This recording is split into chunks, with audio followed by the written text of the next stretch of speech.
Above you, the din of walking feet is gradually replaced by the din of conversation.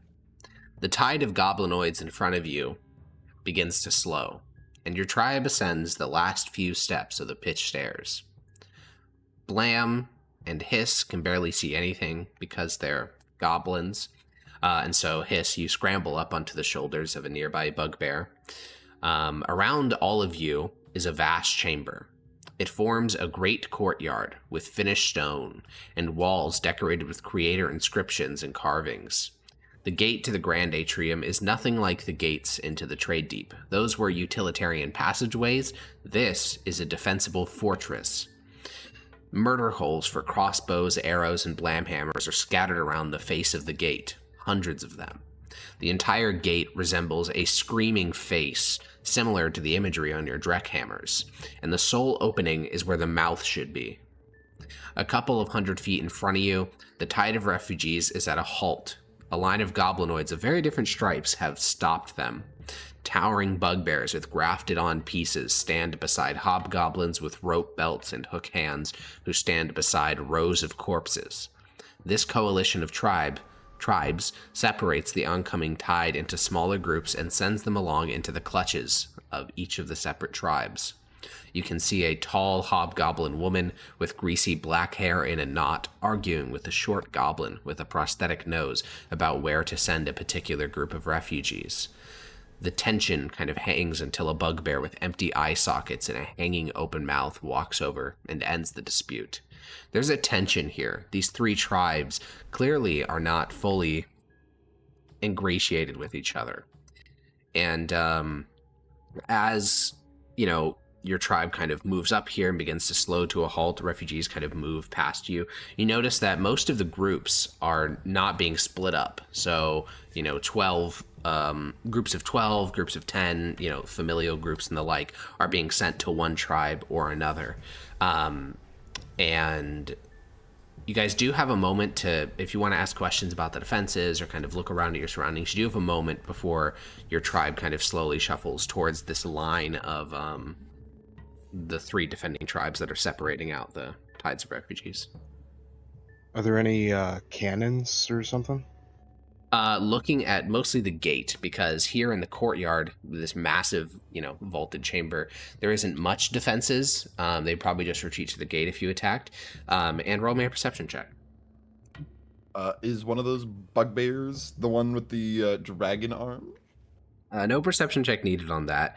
There is indeed a 12. You were told about a 12-foot tall bugbear with a dragon arm and tons of like pustules and stuff. And you do not see one of those present at the moment. And Yapper, you kind of squint up at the gate looking for. You're looking through the eyes of a golem, so you can't improve the magnification. Unfortunately, your squinting does nothing, even though you do it out of pure instinct. And you can't see any, you don't really, you can see murder holes and other things like that in the gate. So there are like ways for projectiles to be shot at any attackers, but you don't see any cannons. All right, well, our plan is to go with the Sky Gut. And I think we should try and find their big one and tell him of our prophecies and see if he'll join with us to the surface. Because we're not staying here. Okay. Yeah, makes sense. Yeah, as you Do we guys want to move... do stuff in the Oncat order? Probably not.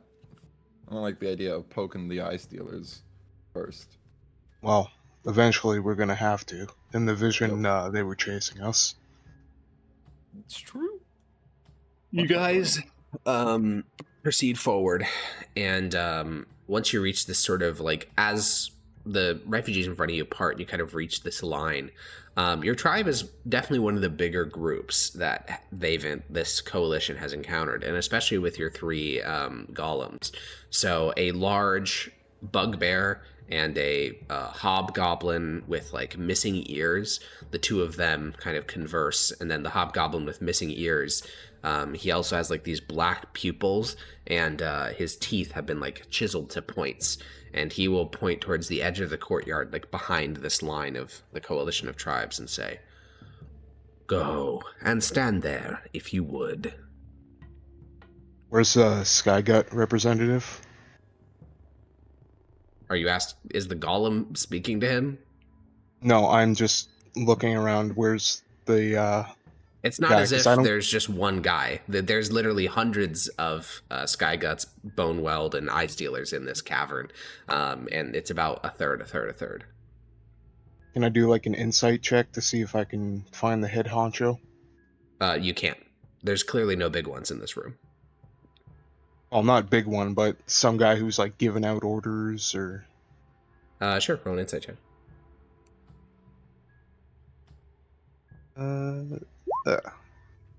Yeah, the Skyguts, so for the Boneweld, it's obvious because it's the necromancer with the most undead. For the Eye Stealers, it's probably that bugbear that was like taller than Munch and with kind of the slack jaw and empty eye sockets. For the Skyguts, it's a lot harder.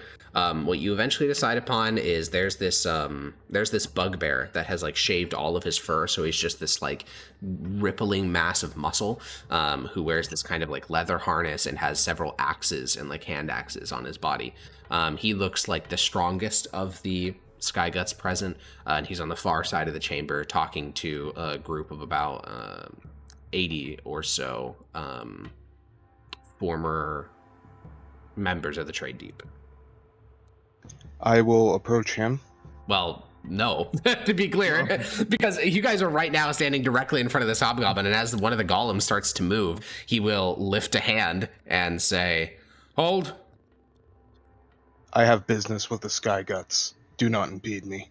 Instantly, you watch as about 30 or 40 undead that are in the vicinity all lift their weapons, not just towards you, but towards the entirety of the blood spores. The Eye Stealer that's standing next to the Boneweld, he begins to growl his teeth and start to pull a serrated weapon out of his waist. Rapper, stop! We mean no harm. We'll do as you say. There remains this tension in this sector of the courtyard as the Boneweld and Eye Stealers present keep their weapons drawn, waiting for the golem to step back. I will just mad dog him, but not.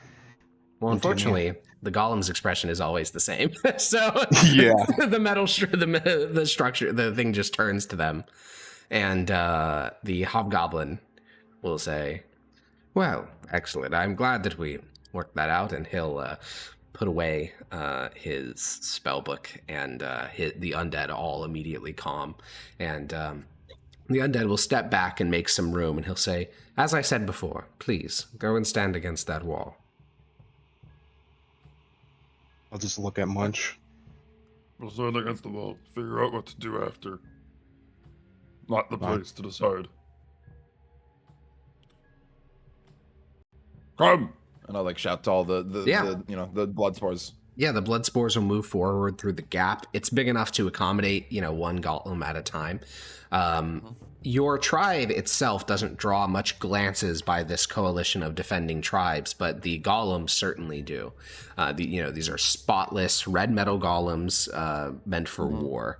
And a couple of other refugees kind of try to slip into the opening behind your tribe, but two of them receive blows to the head, and slowly, order is reasserted. And there's a lot of there's probably, I'd say, a little bit under 1,000 other goblinoids that are behind the line rather than in front of it, where they've been like sequestered to one edge of the room or the other. You notice that it's mostly larger groups. It seems like for the smallers, they just kind of assign them to one tribe. Like if it's 1 or 2 or 3 people, they just assign them. But when it's a bigger group like your tribe, which at this point numbers in the dozens. I mean, there's 81 of you. When there's that many, they seem to put you off to the side. So your tribe walks over to the edge of this courtyard. You find a section that's pretty open, and naturally the tribe kind of forms into this like defensive sort of ring. Golems positioned on 3 points, and yeah, you have a couple of moments. Now would be time we can go speak individually. Do the big word. I do not think being in the golem's a good idea, Yapper. I just think that might be a bit intimidating. Good. I'm not here to make peace with the Eye Stealers or the Bone Meld. That's why I was saying that even for the or the Sky Guts. Well, the Sky Guts will recognize the importance of our words and the power of our weapons. Yeah, not sure if they're keen to negotiate if we approach with the weapons.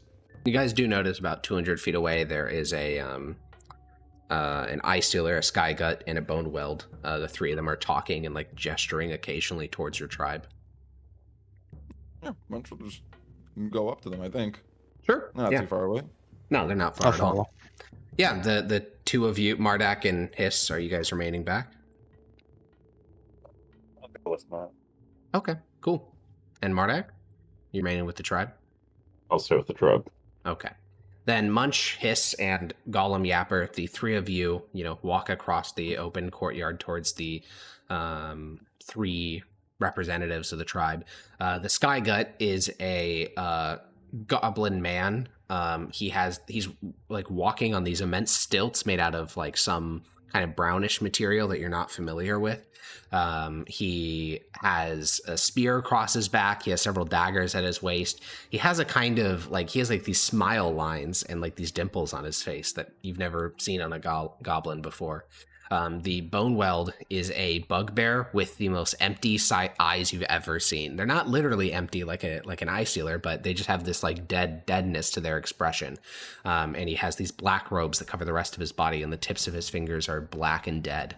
And the Eye Stealer is a hobgoblin with almost every inch of exposed skin, which isn't much because the hobgoblin's wearing plate.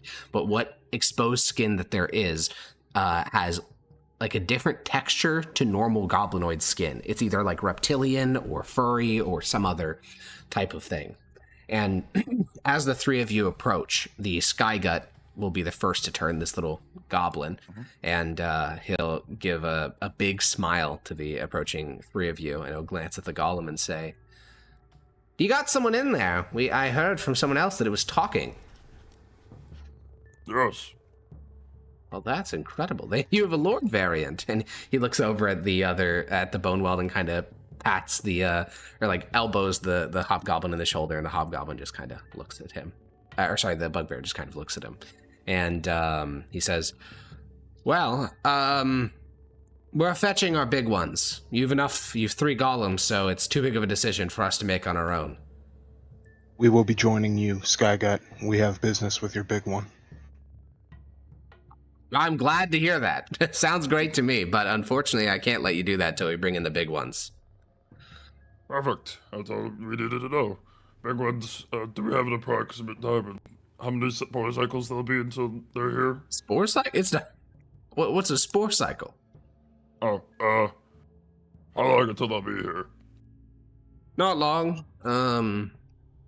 Probably 15 to 20 minutes. You've no idea what a minute is. You never heard that shit in your life. He's just gonna improv like, Uh-huh. I'm just saying, 15 to 20 does sound like a long time, though. It's true. 15 to 20 spore cycles is a really long time. Yeah. Okay.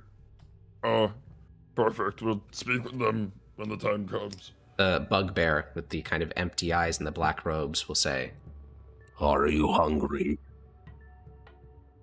I'll just look at Munch and shake my head. What are you offering? Put a hand on Munch's shoulder. Do not accept gifts from this creature. "Is this metal thing your big one?" No. "Then I will bring gift." And he gestures. And you didn't see any undead immediately around, but back near the gate, there is this group of about 20 skeletons of various sizes, and they begin to walk over. Each of them have like satchel bags and backpacks and stuff, and they begin to walk towards your tribe. Munch, we have no idea what kind of magics these people have. Do not eat their food. It's clear that they treat us with some respect. Munch will accept gifts. Munch, you don't know. It'll be up to discretion. During this time, too, I'm also looking at the hobgoblin. They're kind of like holding my my much more active tentacle now. Yeah, the And, eye stealer is Mhm. he's been silent so far. He's wearing, this thick plate. He has these like grafted all the skin texture is clearly grafted. And he just looks at you. It's interesting. The bugbear has like these dead eyes, but the hobgoblin just has eyes of like they look kind of Something glazed else. over. Yeah. Like he's intoxicated or something. Ethan! Hog. Ethan here. He is. Yeah. Big.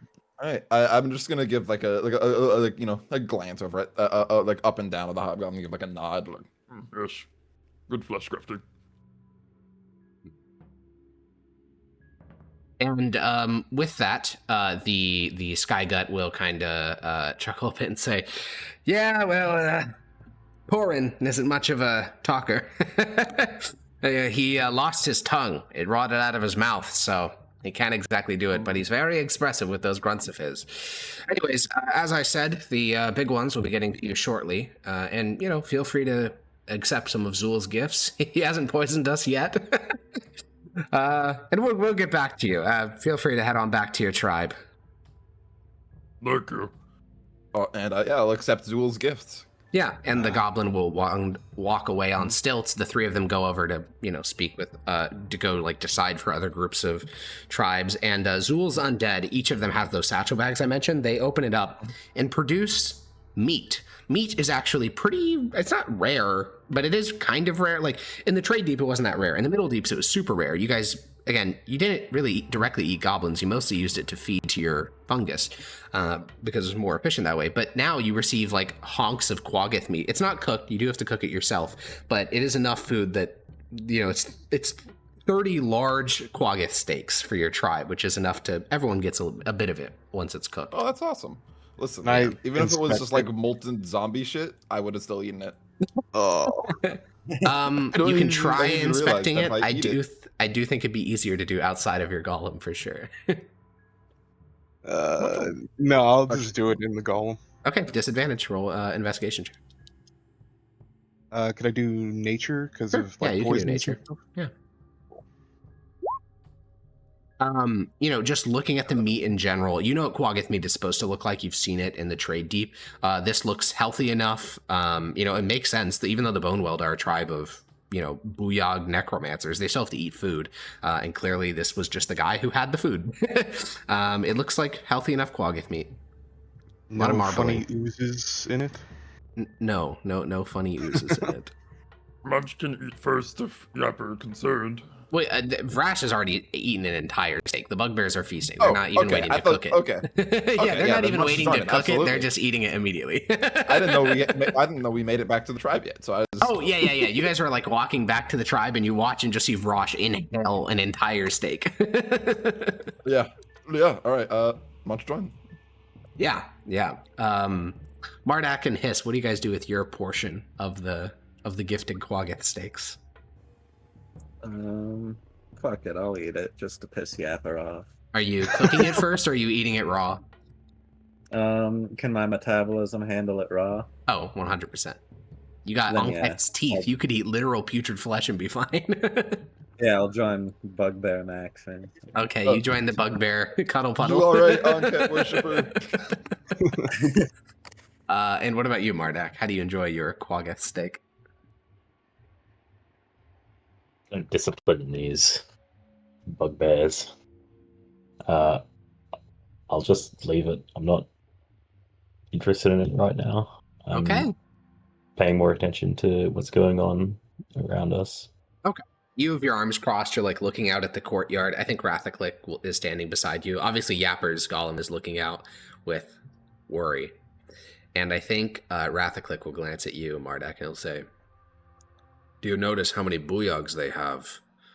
In the Trade Deep, we had that over those we interacted with, but here, there must be dozens of booyogs in this room." The booyogs, how many of them have glowing eyes? Maybe just Almost ones that none. have a There weird are only aura. two. There are only two other goblinoids in this chamber with glowing eyes. Both of them are eye stealers. But Holy there are a shit, lot of Fleshclaimer necromancers. There are a lot of necromancers in this room. They have booyog magic, but none of them are granted by the gods. Or nearly none of them. Range.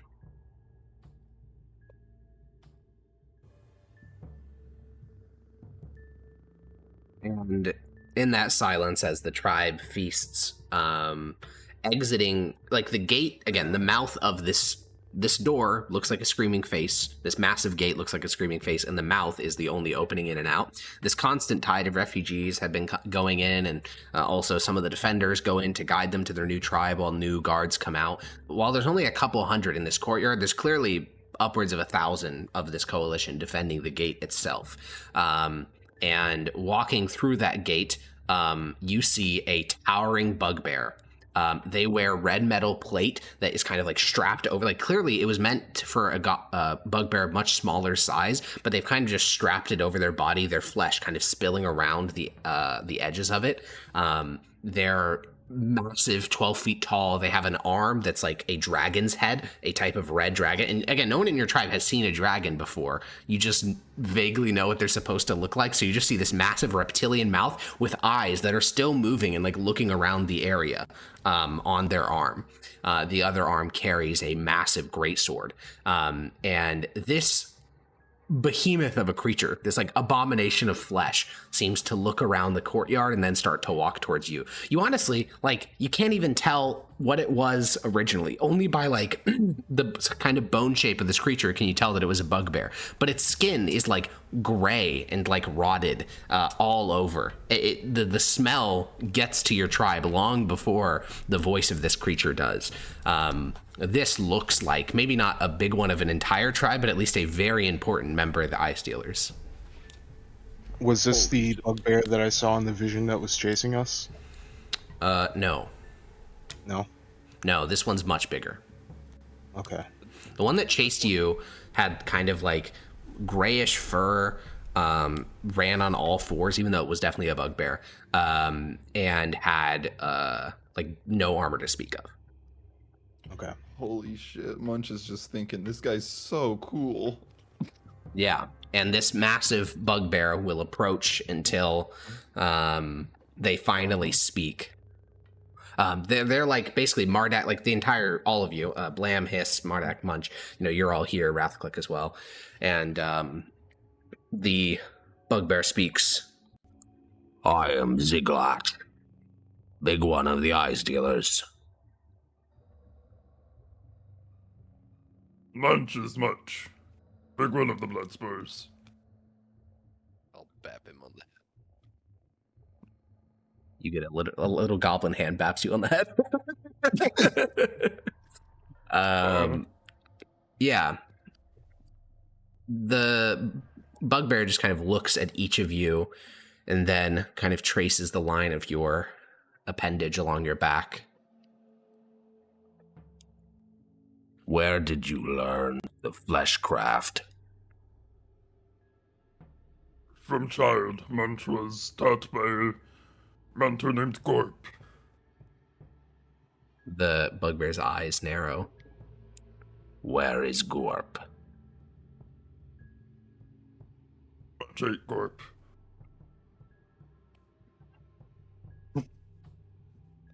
That is good. Gorp was a traitor to the tribe. You knew Gorp? Yeah. He was one of my lieutenants.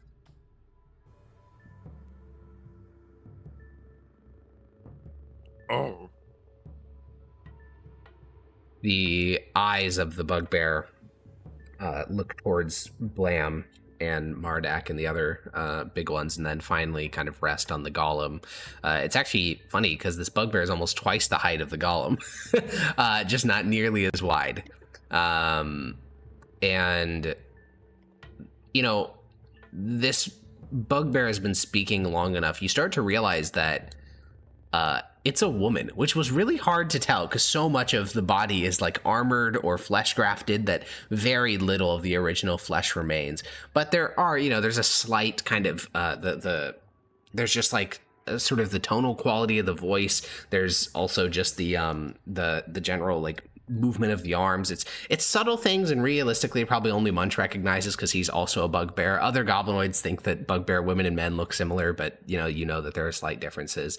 And Ziglatch kind of reaches, like puts her sword onto her back and then reaches down into her waist and pulls into, like, basically you watch as like she reaches beneath her greaves, like where the metal meets her flesh, and reaches into a flesh pocket and then pulls something out and then sticks it into her mouth. It's like fully hidden within her mouth, but then she swallows and you can see it. Like her plate is clearly designed for a normal sized bugbear, which means it only covers like half of her ample flesh crafted body. And she will say, "Unfortunately, we must wait for the other two. Your golems are very valuable."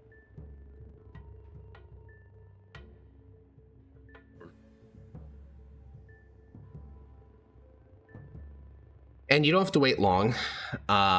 The Ziglatch will kind of walk around and check in on other members of her tribe. The body language makes it clear this tribe, like the Ice Dealers, is one very much built on the law of strength, because members of her tribe are terrified of her, which is understandable. None of them are even remotely as advanced in flesh crafting as this abomination. Like, her body smells of rot at all times, and yet somehow she's alive. But the gate opens and a necromancer is guided through on a palanquin, which is like a platform carried by undead. The goblin is very short, with white pale skin covered with sores. There are like patches of smooth copper across his body where copper has been like soldered into open wounds. The tips of his fingers are black, and he wears this sort of skirt of black cloth as his only clothing. And his chest is completely covered with tattoos, and he has this spell book like sitting on the palanquin in front of him, supported by a little stand that is the size of his body. And this necromancer will be guided over by his 4 undead retainers, all 4 of which don't look like zombies or skeletons. They have like, they're goblinoids with almost perfectly preserved features, almost like they're mummified. And once the spellcaster is relatively close, he will, close his spell book. He'll glance over at Ziglatch, which is some distance away, and then look at Munch, who he assumes is the big one, and say, "Well, a pleasure to meet you. I am Medron, big one of the Bone World." I am Munch. Munch is Big Munch. one of the blood spores, correct? We serve as Yes, counsel. with some addendums. Yes, I can tell that you serve as a council. Oh, well, don't you have some nasty thoughts? And he gestures at Rathaclick, and Rathaclick instantly gets a little bit on guard, like his hand kind of reaches for his weapon. He says, "Oh, no, don't bother with that. You wouldn't reach me anyways." And what are each of you thinking in this moment? Oh, fuck. Don't read my mind, don't read my mind, don't read my mind. We'll start with Munch. Munch, what do you think? What do you think Munch's surface level thoughts are? Oh, that was it. No, that was it. Yeah. Mardak, what are your surface level thoughts? Is this immediately after his... after Said he something to speaks to Rathaclick. Rathaclick, yeah. Just narrow my eyes. Untrustworthy. Okay. Blam? See, right after that, it's just like, oh shit, she can read minds. Uh-oh. Hiss, what are your surface level thoughts? He's impressed. Okay, and then Yapper, what are your surface level thoughts? We're not joining either of you. Okay. I think you all 5 of you notice Medron's head turns towards the golem and says, "Well, I wouldn't make up your mind so quickly." I'm sure that you're probably... make me a wisdom saving throw, Yapper. Oh.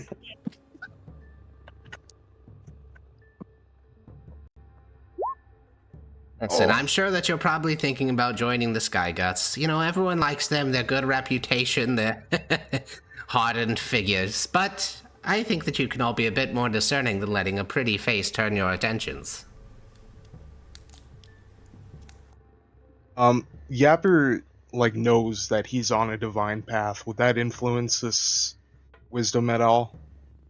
No, but it's also, you don't feel any compulsion that's commanding you. You simply feel a very gentle little cold finger reaching through your brain, pulling out little memories and observing them. Also, he hasn't cast a spell, to be clear. He has not, like, lifted his hands to cast an incantation. He's covered with all sorts of jewelry and tattoos and stuff, but he hasn't, like, cast a spell. Damn, It like, doesn't have detect glowing thoughts at eyes. will is crazy. It is. And he'll say, listen, you all have some problems. I can fix them. You know, he'll gesture towards Hiss. And he'll gesture towards the golem. You're dead, but I can cure your condition. Nothing to worry about there. And as for the rest of you, I could perhaps improve your bodies. Not to mention, I know you're trying to get to the Underway. My tribe controls that territory. I could let you right through. We have no need of your services. That's where you're wrong. You see, you think this, vision from Enquête, this divine path you've been granted, you think it means something. I'll tell you this. The gods aren't quite so beneficent as you may think they are. You asked Enquête what the best path forward is, and they said to break the bone.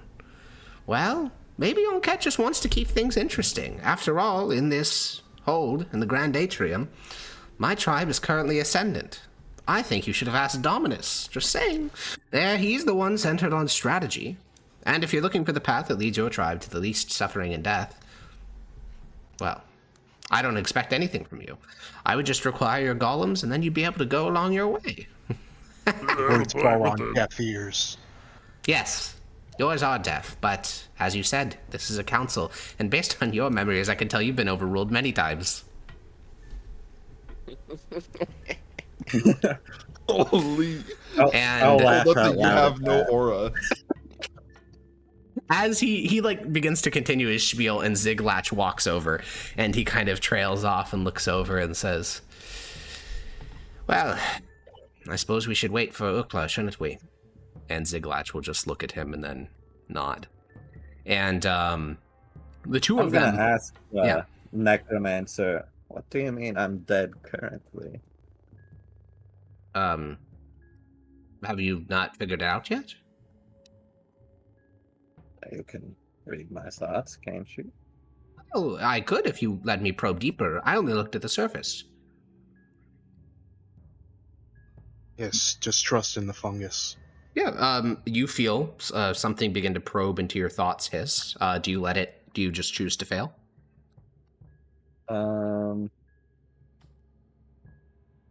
Fuck Ooh, it, Jackson. sure, let's see what happens. Yeah. You feel your memories of getting exploded get carefully picked through, and then the recovery afterwards, and he nods and nods and nods and says, yep. Yes, you're dead. You weren't brought back. Yeah. You're a type of, I'm a zombie. You're a type of zombie. But, as I said, I can cure that condition. It's the fungus that's keeping me alive.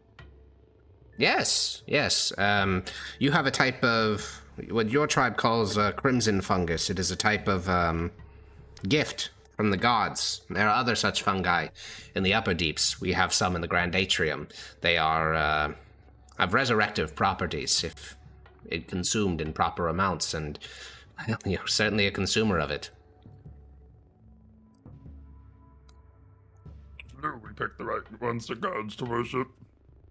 Certainly, there is some truth to your little tribal belief system. Can the red fungus extend life? It certainly can.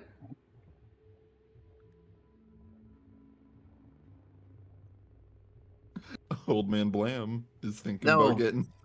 I would say, if you wish the proper term, the name that the creators gave to the crimson fungus was Katkal Gadul, a more specific term than simply referring to its colors. How do you know this? Because the knowledge of the creator is the knowledge of us. And he gestures towards Ziglatch. We constantly interact with the crown lickers and have stolen much of their knowledge. Eric's, do I know who the crown lickers are? Yeah, at the peak of Barrack Doom, there is rumored to be a tribe of goblinoids who essentially live as the creators did. They have all the same magics, technologies, language, and they even claim that they are the creators, like the descendants of the creators. And so if they are, the same level of technology and magic as the people who made this hold as the creators, then that would mean that these three tribes have managed to steal enough from them that they're at least more advanced than the average tribe of Draviz Karag. Aren't the crown lickers in Gamarek? No. The other side of the... No. Okay. You've asked this before. Have I? Yeah. No, the Boyle sons are in Gamarek. Oh, Boyle sons, yes. Okay.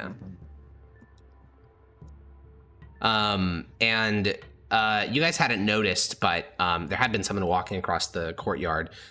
She is a hobgoblin of medium build with a very muscular physique, like a natural muscularity, not the fucking nightmarish abomination of flesh that is Ziglatch or the other things, but just like a normally muscular woman. She doesn't have plate like Ziglatch and not like the weird skirt like robe apparatus of Medron. She wears something like a leather type of like harness with like clothes underneath. Her ruby red skin is covered with scars. She has like a rope coiled around her forearm with a hook at the end and a spear in her other hand. And around her waist are several blam hammers. There's about 6 of them like put into her waistband that are clearly creator made.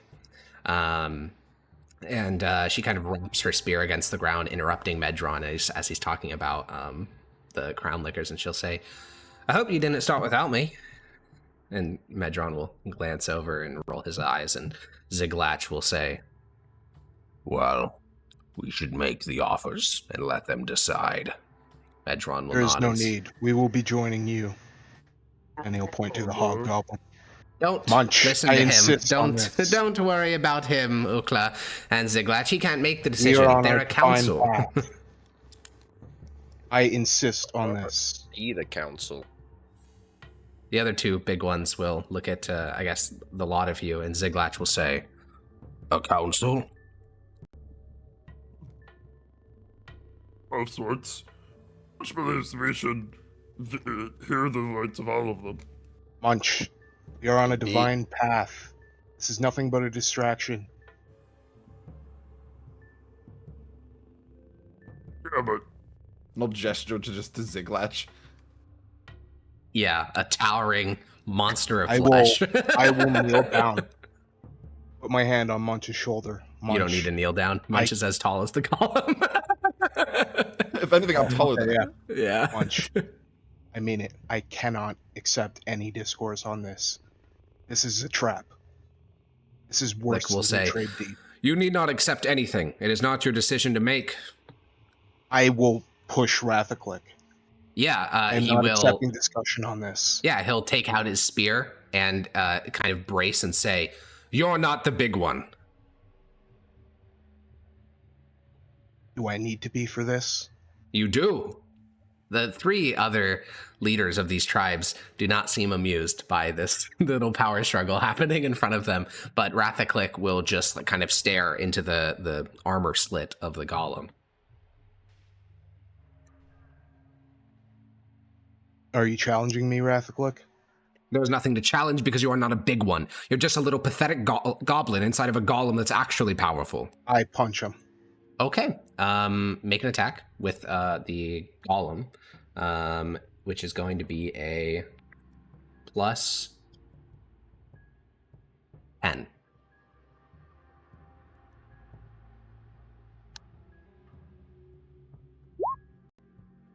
That will miss. Rathaclick will move back, and he'll kind of parry with the shield that he carries, and there's a deafening clang noise as it impacts. And a moment later, Yapper, you have felt, I'm going to say, borderline invincible while inside of this golem. Very few things can actually move in such a way that nothing so far has been able to move in such a way that actually restrains the golem. But you feel this big force on what is the golem's shoulder, but feels like your own shoulder, that just kind of tugs you back several feet. And you kind of glance over, and Ziglatch has grabbed the edge of the golem and physically dragged you back about 2 feet. And Ziglatch will look at the rest of the other 5 of you and say, "Is this a council, or do you have a big one?" This is a council, and I'll look at Yapper. To challenge Yapper. one is to challenge all. You're falling into Yapper, another trap, you you- fool. Yapper, I'll like hold a hand up to like the big one. Like, give 1 second. Much must speak to this insolent one. Yapper, Yeah, Ziglatch will I'm look at like- the other 2, and the 3 of them will take a few steps back. Yapper, you yourself admit that gods are biased, and we only consulted one god. And now you are no longer even considering other options. I get that you like the gods. Much do too, much like gods. But we only asked on Cat. That does not mean it is the only answer. Uncat has never driven us to failure. Look at all we have because of her. That is, I grant that to the Triumvirate, not to Ankat solely. So you're If saying Dominus that had granted lied and told us to down. join, if Dominus had told us to join the Ice Stealers, would you blindly follow that? I would.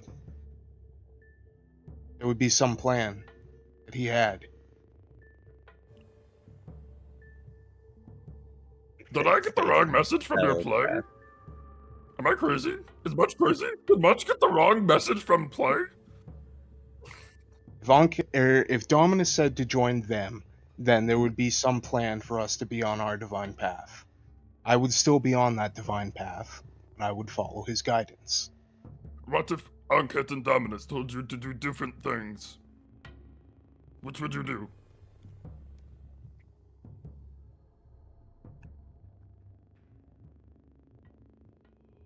In that situation, I would trust my judgment on which I felt would lead fastest to the divine path. Then let us do that!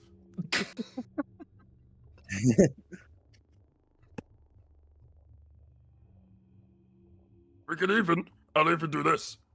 Blame could probably do augury again. Augury towards a different god, perhaps the Grosh or Dominus. And if it is to follow the guts yet again, then much concede. Probably a good idea. I don't trust magic in the presence of this Booyog, and he'll point to the necromancer. Yeah, you can see that the 3 big ones, Medron and Ziglatch, are chatting, but Ukla is just kind of looking over at other members of her tribe.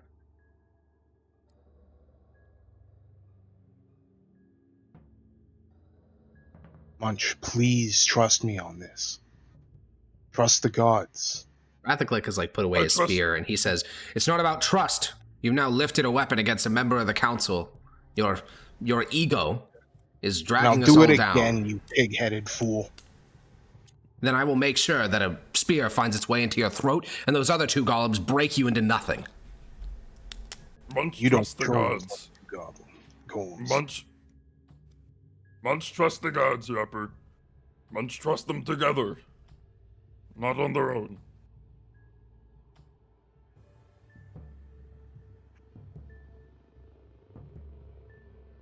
I trust Let us at Uncat, least and hear even their I'm not- offers. And even I'm not fool enough to base my reality on an augury spell. Technically, it was divination. Thanks, Forgy. yeah. Yeah, 4G in the back holding up a finger. Actually. such an actually.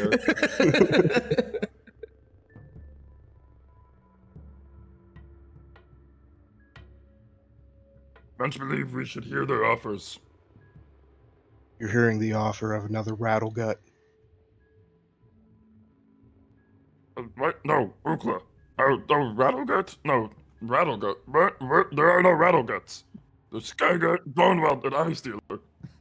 Yeah, but they're the exact same as the Rattlegut who tried to enslave us in the Trade Deep. Yeah, and it worked out pretty well for us in the end. Yapper will just move his fucking fists to his head like, oh. Yeah.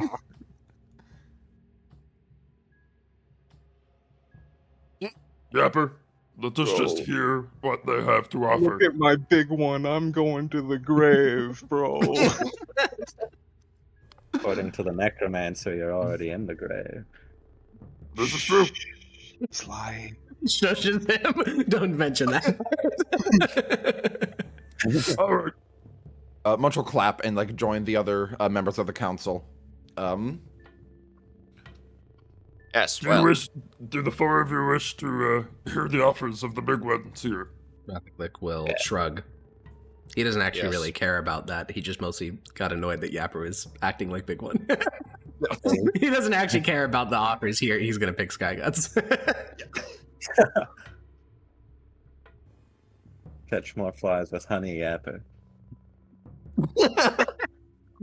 Catch more quaggots with fungus. Okay, yeah. Then the rest of you can approach. Ukla has gone off, so she's away at the moment. But Medron and Ziglach, as you approach, you can hear Medron saying, "It just seems a waste to me. Why have something rotting when I could imbue it with unlife?" And Ziglach looks at him and says, "It is not the same. Flesh grafting is not necromancy." And Medron will just kind of shrug, and as the three of you approach, he'll snap his fingers in the direction of Ukla and say, "You there, come back, come back." And he just keeps snapping at her until eventually she, very annoyed, walks back towards you guys. Again, the dislike of the three of these big ones for each other kind of lingers in the air. Their coalition seems purely based on external threats, not on mutual interest. And Ziglach will say, "You have resolved." Decent enough. Enough to hear the three of you out.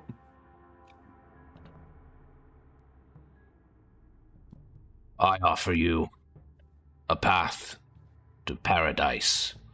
Medron spoke that you wish to escape. I will give you strength, but you have to break one of my enemies.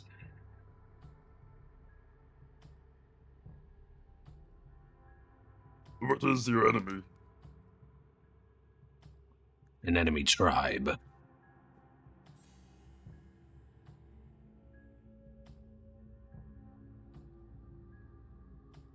Is that one we're familiar with? No.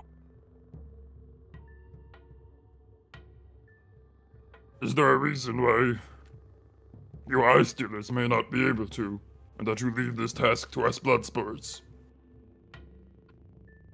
Your golems. They are well preserved.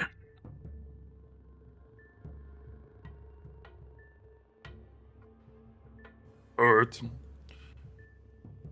I assume we will get no further details until we accept your offer. Ziglach kind of nods, and you watch as a little bit of flesh on her neck is so like rotted and putrefied that the action of nodding makes it fall off and splat against the ground. Oh, And no, that's a woman to munch. she's so beautiful. Looks up, legs trembling. My lady Dimitrescu. Yeah, am I rotting completely, like unrecognizably a woman, Lady Dimitrescu? Yeah, Medron will open up his little. He'll open, well, not little. He'll open up his spell book that's as big as his body on his little palanquin, and he'll say, "Well, what I can offer you is what neither of these can. My tribe controls the entrance to the underway. In fact, they didn't even know what you wanted until I told them. I gave Ziglach a little bonus there. So, I'll let you straight through. You don't have to do any tasks for me. You don't have to fight any rival tribes. All I want is your golems. And your booyogs. Eh? Your golems and your booyogs. You there. You and him and him and him. Not you. He gestures towards Rathic, and not you. He gestures towards Munch. And the rest of your tribe can then just go on right through. Why do you Just want going on to us the next offer. as well as the golems? Well, the golems, because they're golems. And Yes. booyogs, because as you may know, magical talent is not a guaranteed thing in this world. Very few are revived, and to be able to cast the magics of my tribe is also relatively rare. But you all display magical ability already, so if you are capable of necromancy, which I suspect most of you are, then you'll be employed as such. Munch will want to hear the offer of Ukla now. Yeah, Medron will shrug. He doesn't seem particularly surprised. He'll say, "Oh, and last thing, I will grant a boon to all those who pass through the underway. Spell, an enchantment of sorts. It will make it easier to survive there." And Ukla will kind of put her hand on her hip and look at him and say, "You're not actually trying to convince them, are you?" And he'll shrug. And she'll say, "Well, the Sky Guts, we also need your golems. We don't need your booyogs. You can you can stay in your tribe, but we do need your golems. We'd also like some of that creator weaponry you have. But we can get you to the surface or the underway, whichever you prefer. We make frequent expeditions up. Also, I don't know, you don't seem like the scholarly sort, but if you have interest in such things, we can provide that. You'll be able to go through whatever route you want to this paradise of yours as a intact tribe."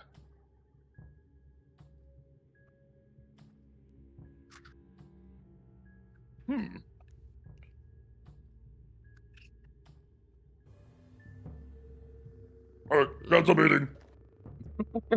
Yeah, the three big ones of the tribes dispersed to other parts of the courtyard. They have other groups to talk to anyways. Yeah. And those are the three offers. Ziglach wants only for you to do a job for them. And then you can just go through. Now, to be fair, how Ziglach and Ukla will actually get you through the underway, you don't know, because they don't control it. But, yeah, Ziglach just wants... Yeah, you guys know the offer. Ziglach just wants, we can keep the golems, but we have to fight some shit. Yeah. Which would not go well. Well, maybe. Golems are strong. That's true. Or we could do Medron, give up, like, what makes our tribe, and get through scot-free with super easy. Yep. Or we could just give up golems and some weapons to Ukla and get through. Well, yeah. Again, Ukla doesn't control the underway, so there'd probably be complications, but yeah. Yeah, but there's, like, honestly, also not only the most appealing, but Anket agreed with it, so... Yeah, that would be minus golems and minus all your creator weaponry. Oh, all of it? I thought she said some. Yeah, I mean, could be some, but it'd probably be the majority.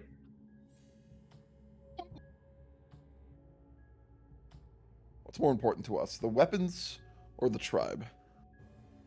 We have There's our also path. the fact that any of these offers could be duplicitous.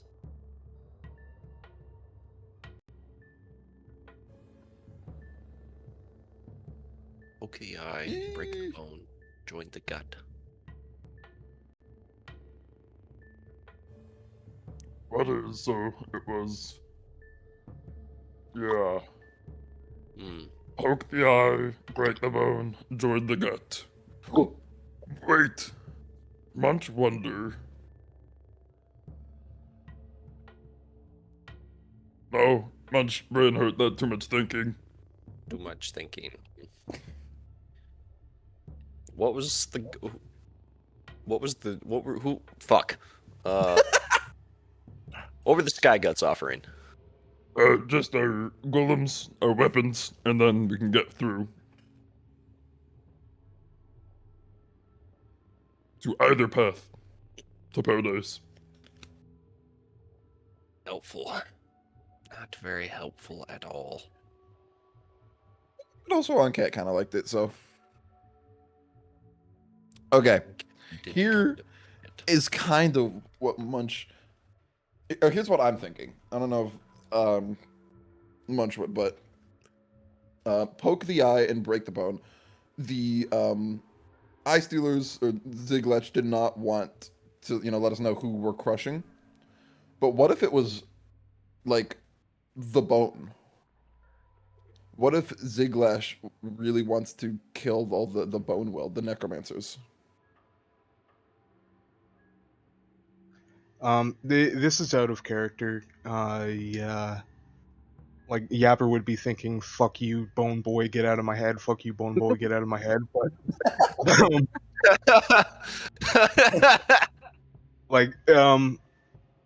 what if we just accept, what's-her-face's deal, and then welch on it, and then go to our divine path anyway? Like, we'll fight our way through. I feel like they'd want it up front. Yeah, I do like the necromancers one. We have to give up the booyogs. I don't think we're doing that, folks. Like, Yeah, no. That's No. it's Like, between the Eye Stealers and the Sky Guts. I mean, Like, we could just say that, oh, we're gonna join the Sky Gut, we're gonna do everything you say, and then welch, and then go on our divine path. what do you mean by welch? Like, just not do what she says. yeah, I'm sure that'll go great. Yeah. Well, it's gonna be a hard fight anyway to get through to where we need to go. We should keep the tools that we have, and Oh, instead of just fighting the Bone Weld, you also want to fight the Sky Guts as well. well, we'll be mainly fighting the Eye Stealers because we're going through their territory. The Ice Sailors don't Okay. control the Underway. Yeah. We're going through the underway. We're going through the Boneweld territory.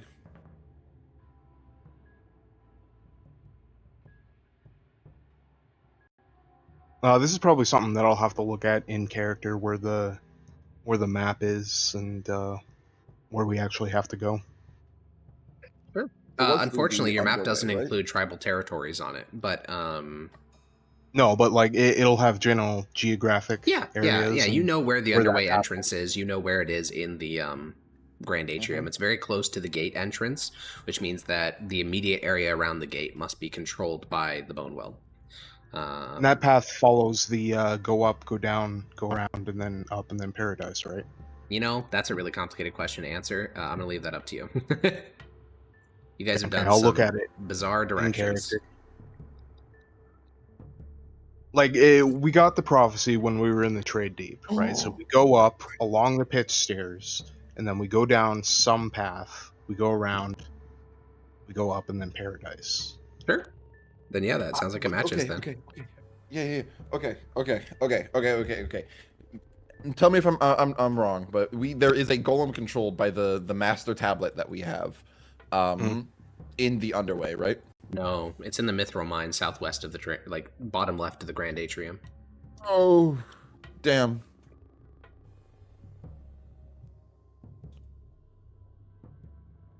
Sad. It hasn't moved the No. entire time. No. Has not moved. Oh This wait, territory this is okay. I think that will be a very useful key piece to doing all this, because if we can actually like control like a golem that's in the the issue is it's in the Grand Atrium, so it's probably like over by the Crown Liquors, right? Probably not. The Crown Liquors are atop Barrack Doom. The Grand Atrium is the massive Oh. cavern, and your golem isn't even in the Grand Atrium. It's to the bottom left of the Grand Atrium in a place called that is a Mithril Mine. Yeah, but it's connected to it. Yeah. All right. So it makes me think that at least because we're in front of the Grand Atrium. Yeah. Okay, I'm just trying to form this mental map of like how near it is to like where we are currently, and if it would be like in a feasible like spot for the Grand Atrium. We are currently like what, like right? Yeah, here? literally right there. Yeah, and then Yeah. over here is where the golem is in the Mithril Mine with the little red dot.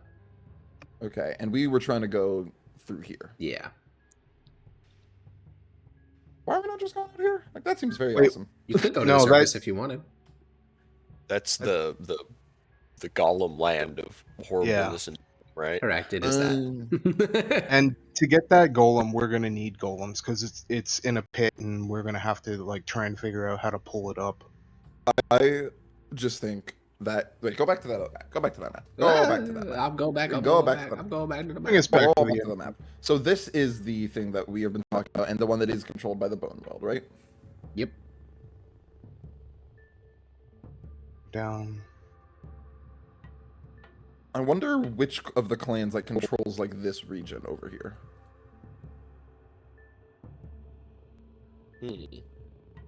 because like I think that changes things. Yeah, the only piece of territorial information you actually know is the cap of Barrack Doom is controlled by the Crown Lickers, so probably like this whole area that I just did in Teal. I wonder if we could like negotiate with them right now. Also, supposedly, because no one contested it, that like this is controlled by the Bone Weld. Oh yeah, I mean at least that immediate area, but you're not sure like how far it extends. But yeah, this area. I don't think I'm picking like the worst colors, but yeah, this immediate area is definitely Bone Weld. I don't think it's a good idea to try to negotiate right now because they fucking delivered their ultimatums and they're not going to want to back down. Right now they're all working as a coalition, but if we negotiate one-on-one, that'll kind of tip the odds a bit in our favor because we're heavily armed and really it doesn't look like they have any golems. They don't have any rifles. Or, well, they don't have any creator rifles, save for the stuff that the big one has. No, I thought the Sky Guts had like a bunch of creator weaponry. Right. She has a bunch of pistols on her hip. That's true. Did any of the Sky Guts we saw around have scatter blams or long blams? A couple long blams. You haven't seen any scatter blams though.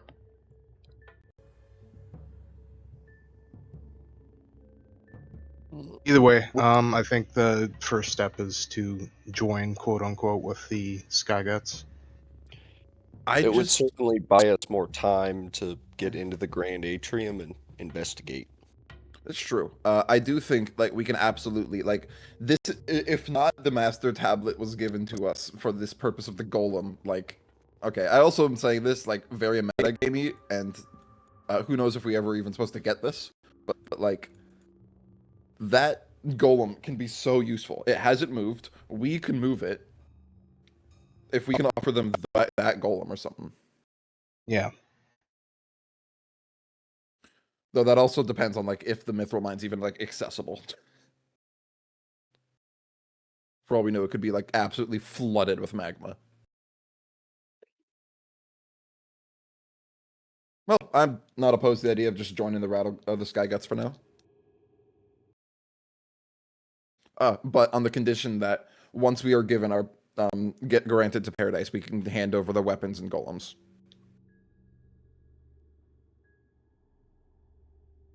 So you want to negotiate and not give them up front? Yeah. Once we hand them over, all the deals are basically on their honor. We could just be subjugated and basically what I want to do is get into their territory, welch on the deal, but be like, hey, here's the fucking prophecy. The Red King rises. You should run with us. Maybe we'll give you that. Already knows that prophecy. Yeah, I think they know. Yeah, well, I don't. Well, the think Necromancer does. He doesn't. He probably didn't share with the other two. Yeah. He also clearly doesn't take it very seriously. Yeah, I noticed. No, dumbass, no! He's so based and wizard pilled. Oh, it's happening again! It's happening again! How much you want to bet the fucking the Bone Weld's gonna start a civil war amongst all the tribes? Yo! Listen, Medron's gonna do it. He's so based. Gonna start some grudges with the Crown Lickers. They already have grudges with the Crown Lickers, bro. Why did he offer us such a sour deal if he knew the other ones would offer us better ones? Ukla even commented on that. Yeah, Ukla said, like, you're not even trying. I wish I were him. I wish I were part of his tribe. Don't we all, Jackson, don't we all want to be a little goblin with a big book on a palanquin with cool magic and a rotting body? Just take the deal so that I can be a Bone Weld. Yo, you would become one because you're a Booyog, so you would become one. Yeah. Oh, you already got Mushroom Booyog. Brother, his could fit in either the Bone Weld or the just also Bone Weld. You're also undead already. Like yeah, Yapper and Hiss would fit in well there. Shh. He's lying. Don't believe him. You know where Munch would fit in? eye stealer. The He can Stealers. simp for Ziglatch and her great rotting beneficence. My stinky queen. Oh, If okay. we want to keep our stuff while we're in there, I honestly don't think the Eye Stealers would be the Well, worst. the Eye Stealers. Oh yeah, sorry, I didn't mean to interrupt you. No, that was pretty much it. Like, if we want to keep our stuff, they offered that so we would get access to the Atrium. Yeah, I mean, we just have to fucking kill something that even the Eye Stealers couldn't. So, no big deal. The way they worded it was they want. What did they say exactly? Help with an enemy, or they want us to deal with an enemy? Help with an enemy, I think, or maybe deal with. I don't know. But either way, they mostly just need your golems. Obviously, the rest of your tribe is not much use. I was gonna say, like, So it's not like your tribe will even be at risk. It's just a golem diff. that's true. Just the Who's golem willing to dip. sacrifice their lives is in a golem that could potentially get destroyed? Well, only one of your golems actually requires, or none of them require anyone to be inside of them. You can command them from a distance. Oh, that's And get Yasuo right. even. Oh wait, maybe we do take Eye Stealer's plan. Oh. No. Here's what it is. Here's the plan, right? Okay. We originally joined the Eye Stealers, and then they're gonna want us to like crush the Bone Weld, the Necromancers, right? And then after that, it's gonna start a war, and we're gonna join the Sky Guts. What happens if you use the commands while someone is piloting a golem? Do you abduct them, or do they just maintain control? Untested. I think we tested that. We never tested it. But like, think about my plan. Like, we poked the eyes, we broke the bones, and then we joined the guts. Oh. Dude, Munch is cooking with his divine interpretation today. Munch locked in. Munch saw a big woman and had to lock in.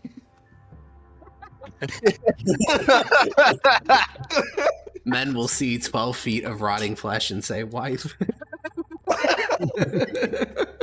Men only want one thing, and it's disgusting. It is disgusting. That's true. It is absolutely fucking vile. If part of our goal is to climb up, joining with a bunch of climbers, not the worst idea in the end. Why are we climbing? We're not climbing. We're going down, right? Our goal is to go No, up eventually. yeah. Oh. To the Crown Lickers? Not No, right to now, that but that path, that divine Oh, path. this path goes up, like, way over here. That's just like a straight down sheer drop. Holy shit. No, it's a it's a stairwell. It's a stairwell, not a. That would be funny though. Well, Just you a pulled literal that fucking chasm. Yeah, you pulled that elevator prank on us. No elevator. I mean, yeah, you guys would be able to look at the 3D representation and can see that it's a series of very tightly coiled spiral stairs. This is a difficult decision. It's Well, not- at least one of them's made for you. Yeah. Well, here's No the thing. bone I'm thinking. Yeah, no bone weld. You guys all. So seem to I agree on like that. I do think it's either just join the gut now, or do the weird ass plan and then join the gut. well, I kind of like the weird ass plan.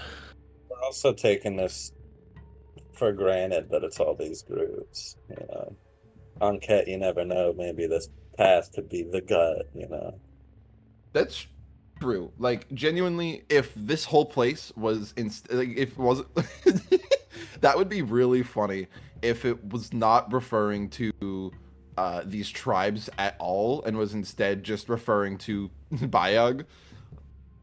Surely on Ket would never. What? You mean a misleading prophecy that leads you to doing something that ends up fulfilling the prophecy to begin with, even though you're trying to do something else? That doesn't sound anything like Anket. No way. Oh, why would you affirm it?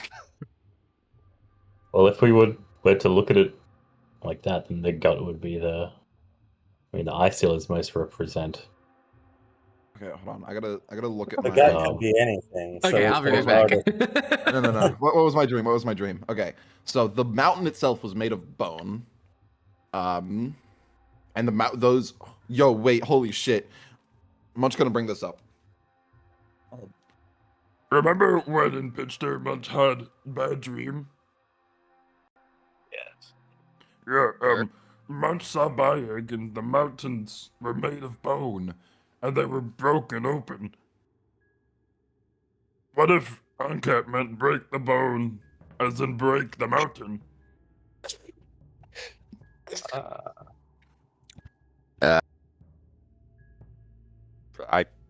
I can only think of one way to do that, and I don't like it. Did you see any eyes or guts in your dream? Lots of guts everywhere. I think most of the land was made of flesh. Munch have a hard time remembering. Eyes, not many eyes.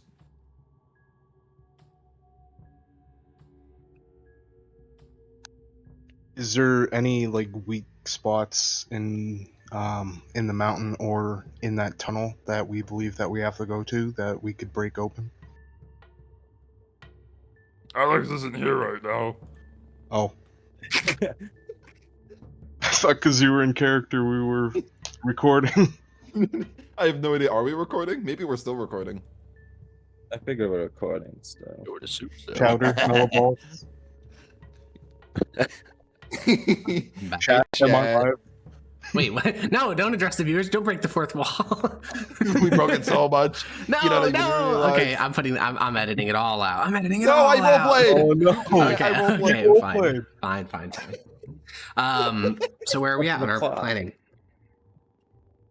Well, Go ahead. Munch brought up the dream sequence of the mountains made of bone, and maybe Onket said break the bone, as in break the mountain as Bayag, like as if it was, when it was Bayag. Holy moly! And I asked if there was any like thin looking walls on the map, either out of the mountain or by that tunnel that we believe to be our path. Well, out of the mountain, yes. Especially near the top of Barrack Doom, the creators built very near to the surface, and so a number of those areas could be just like busted straight out of. Not to mention the various passageways to the surface, all the aqueducts bringing water from the lakes. Like, there's a lot of ways to kind of break your way onto the surface. For the underway passage, not so much.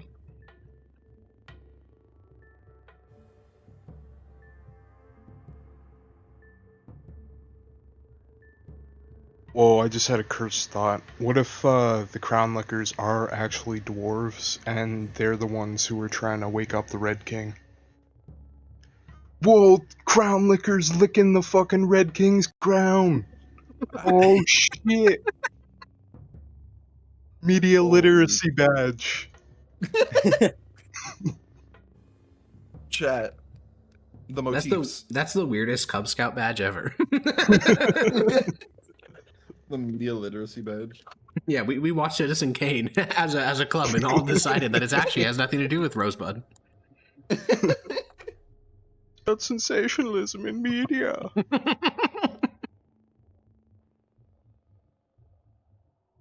So, All right, chat. Do we want to end it with a stop bang, or do calling we them want to? chat. They have names. Do we want to end it with a bang, or try and end it shrimply?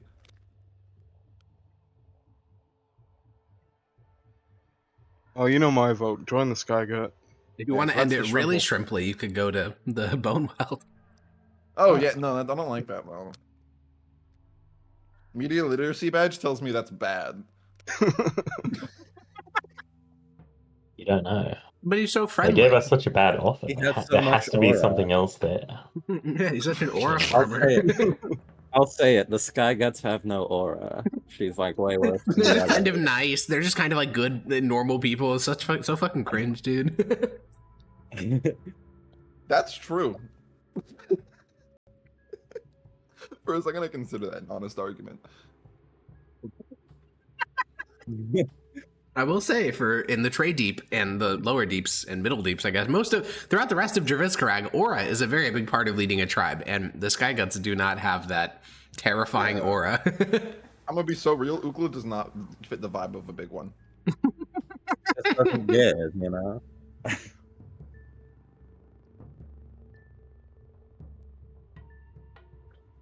You guys want to flip a coin? No. I mean, to be completely honest, We're cool just going with the Wrath Ukla. of Click, I mean, we can just go down to a real honest vote if you want, because Wrath of Click agrees with Yapper. I mean, obviously, Yapper annoys the shit out of him, but he does like believe in the Triumvirate, and they were pretty clear with what to do in his mind. So he would vote to join the gut. The Sky Guts. Yeah. Maybe that's what we're gonna have to do to get through the hole, is to poke the eye and break the bone. So, yeah. Do we have an Maybe- opinion? Blam, hiss, Mardak? Okay, wait. You've given me a brain blast here. This is pure theory, though. We love conspiracies.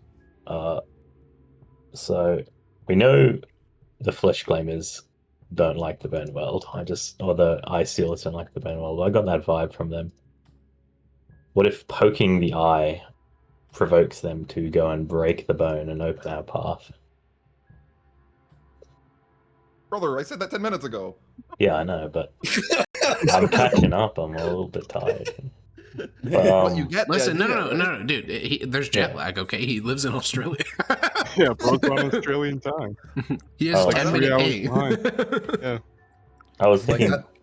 they want us to fight an enemy when we join them. It could be they want us to fight the Bone World for them, and that would be how. Yeah. This is so base.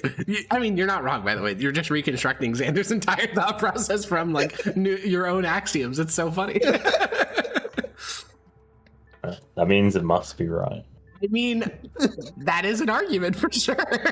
I managed to reconstruct his entire plan while not paying attention. Ergo, it's a good plan. That is the one that gave me the best. Also, wait, is if Anket is That's all a about crazy trickery. noise. That is the epitome of trickery, because we trick the eye stealers. I think it's been discussed that Anket's a lot more than just trickery. A lot more than trickery, yes, but Still trickery. Still trickery as well. Not trickery.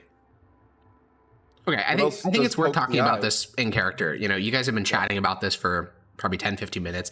The big ones have resolved with other groups, and I think Rathaclick will say, I think we should just vote on it.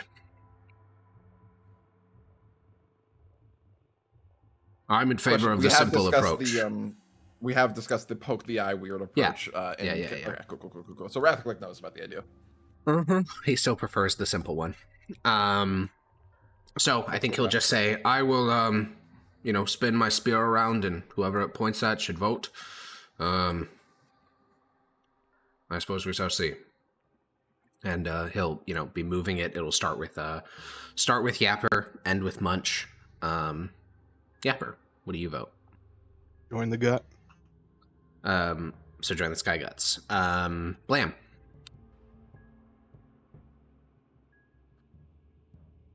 The complicated one. Okay, join the Eye Stealers. Mardak. Oh, That's the complicated one. The complicated one is joining the Eye Stealers and then doing some crazy Oh. betrayal shit. Mardak, what's your plan? Or which one To do be you want to clear, go with? I want to join the Sky God. I Okay. feel like they've got a plan. They've got a little duplicitous scheme going.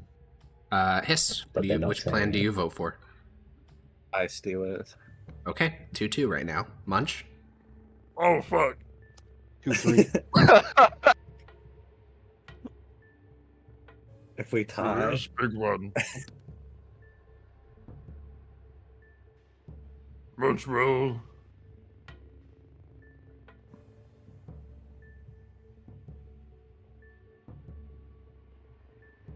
Munch, he's so tall. No, What?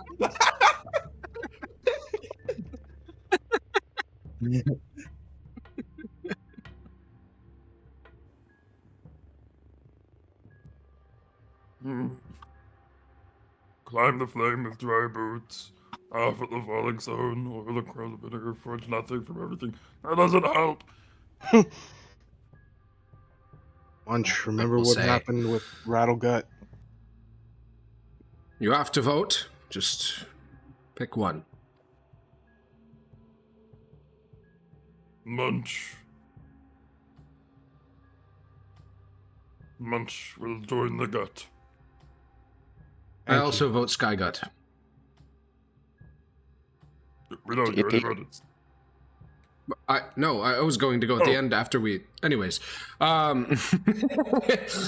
it is 5-2 for joining the Sky Guts, or 5-2. So you guys, yeah, he was, yeah. I mean, he made his intentions clear, but he technically was going to vote at the end. But okay. Yeah, then you guys can wave down one of the nearby goblinoids and let them know that you finished and picked the Sky Guts. You know, you see Ziglatch just leaves, like just walks out of the courtyard, doesn't even spare you a second glance.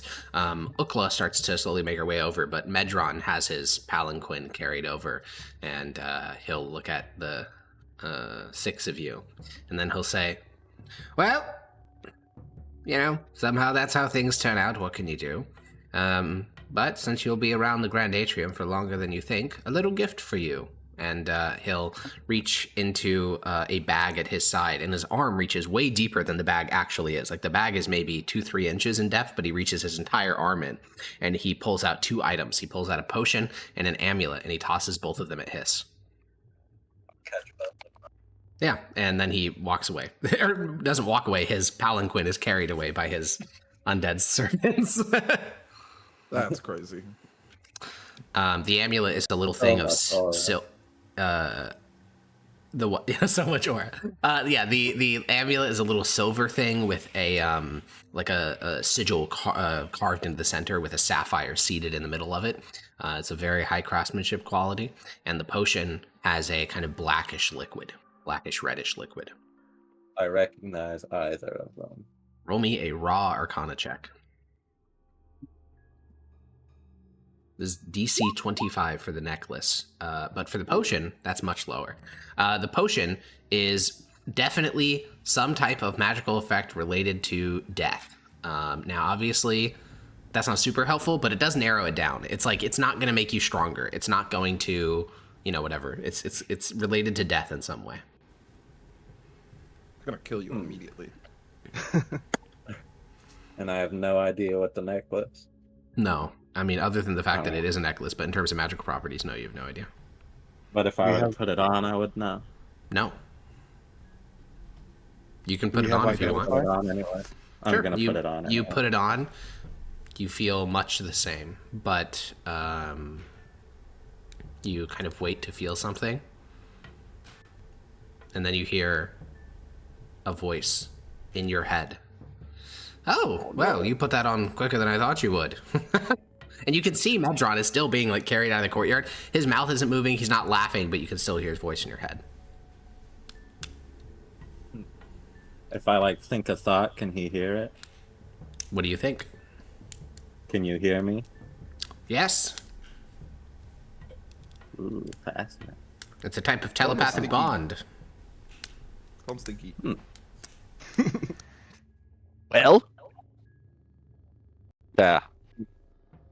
something happened. Oh yeah, you're just looking at his, like, clenching his forehead really tightly. I don't know. I feel a little different, but nothing in particular. Scheming eunuch. You can't have half the tribe's council being scheming eunuchs. Yes, we can. We're goblins. This was an inevitability in the Goblin campaign. Okay. You're telling me goblins are acting like goblins? Yeah, I mean, he'll say, well, I'm about to get beyond the proximity for this to function, but if you ever want to be brought back to life, you only need to come. And then you feel the bond sever. Damn it. Yeah. Ukla has worked her way across the courtyard. She will, all of her weapons are sheathed, and as she approaches, she'll say, well, heard you made up your mind. I think you made the right decision. there is a condition. Sure. We will not be forfeiting our golems or any of our weaponry until we have made it to our goal. Unacceptable, I'm afraid. Why not? Well, the method that we're going to use to get you through the underway won't work for golems. I won't work without the golems. Won't work with golems. Oh. Insight. Sure, roll an insight check. You know, this bugbear woman and her comely features... Or sorry, hobgoblin. And her comely features, they... Comely? Be hot. They are hard to read, Hiss. And I think that you are uncertain.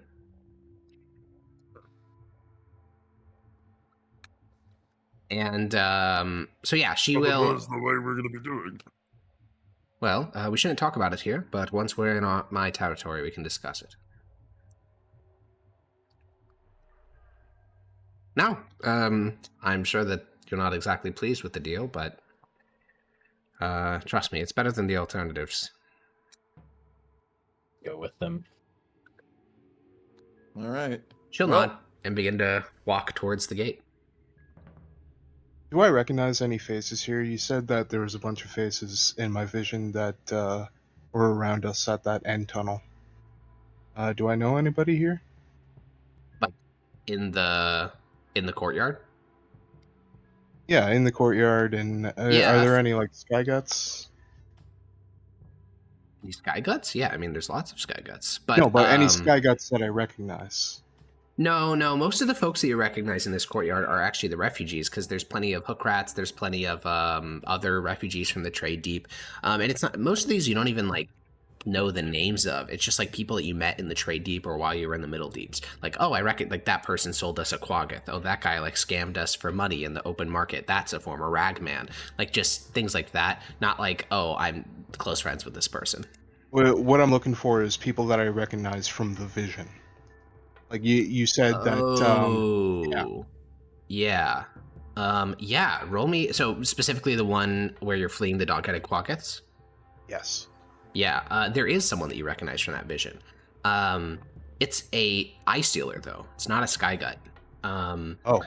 There is this ice dealer that is following behind Ziglatch as she leaves the courtyard. He is clearly a bugbear, but his flesh has been grafted in such a manner to essentially turn him into an oversized quaggoth. Like his fur is kind of gray. He kind of moves on all fours. He has these massive fucking jaws, these huge clawed hands. He is, like a bugbear that's been 20% turned anamorphed into a quaggoth. He was in your vision. He was at the head of the pack that was hunting you. I should have done the Ziglatch route. No, he's an enemy. I'll kind of motion my arm towards him and was kind of mechanically whisper to Mardak, that was one of the fuckers that's going to chase us.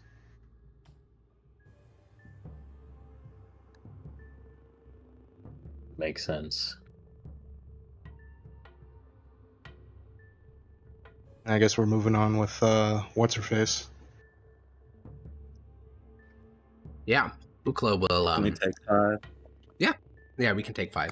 We'll be right back. All right.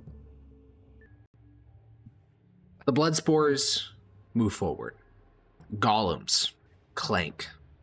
Tired legs continue to drive the tribe, and Ukla walks at the head of it. She has gathered together a couple of her Skygut lieutenants. There is no great similarity amongst the Skyguts. They're not all Fleshclaimers. They're not all necromancers. The only thing they roughly have is all of them have a length of rope somewhere on their body. And you guys are led through the angry mouth of this creator god. And the Grand Atrium beyond opens up almost immediately. It is so long, you cannot see the far side. The ceiling, though, is about the same height as that of the Trade Deep. Similar to the Trade Deep, structures are built into the ceiling, into stalactites, into terraces carved into the cavern rock. Every inch of available terrain is covered with some form of structure. And unlike the Trade Deep, this is not a place that has fallen into disrepair and jury-rigged ruin. Instead, it's pretty well maintained. The area you're walking through now is clearly under control of the Bone Weld, but you can see non-necromancers, just pretty normal goblinoids going about their business. You watch a patrol of skeletal servants of the Bone Weld pursuing what looks to be a shop theft down an alleyway to your left. You can see in a sort of courtyard between a circle of buildings a farm being maintained by the shambling corpses of Bone Weld constructs. It is a society in which, undeath and life are tangled very tightly together. And Ukla stays on one of the main thoroughfares, similar to the large ones in the Trade Deep. In fact, you see no ruined structures as you guys are walking through this. All these buildings are well maintained. Some of them even have the original paint from the creators, like painted blue or red. And Ukla will gesture with her arm towards several large structures that look like stalactites, but they're actually hundreds of houses built downward from the ceiling. And she'll say, "That's where we'll be headed." I will be walking along with Mardak and kind of nudging him and with a low voice say, "Hey, where's the path from here? We might be able to just break off." I'll look at the mappy thing. Yeah, you pull out the Overseer's tablet. Unlike the Trade Deep, where directions were a bit more complicated because of all the goblin slums and just additional things, this actually matches up almost identically to the map that you have. Up ahead, there is a kind of intersection of these great thoroughfares, and if you just go left, you will instantly be walking towards the underway entrance. You're less than 300 feet from the entrance right now.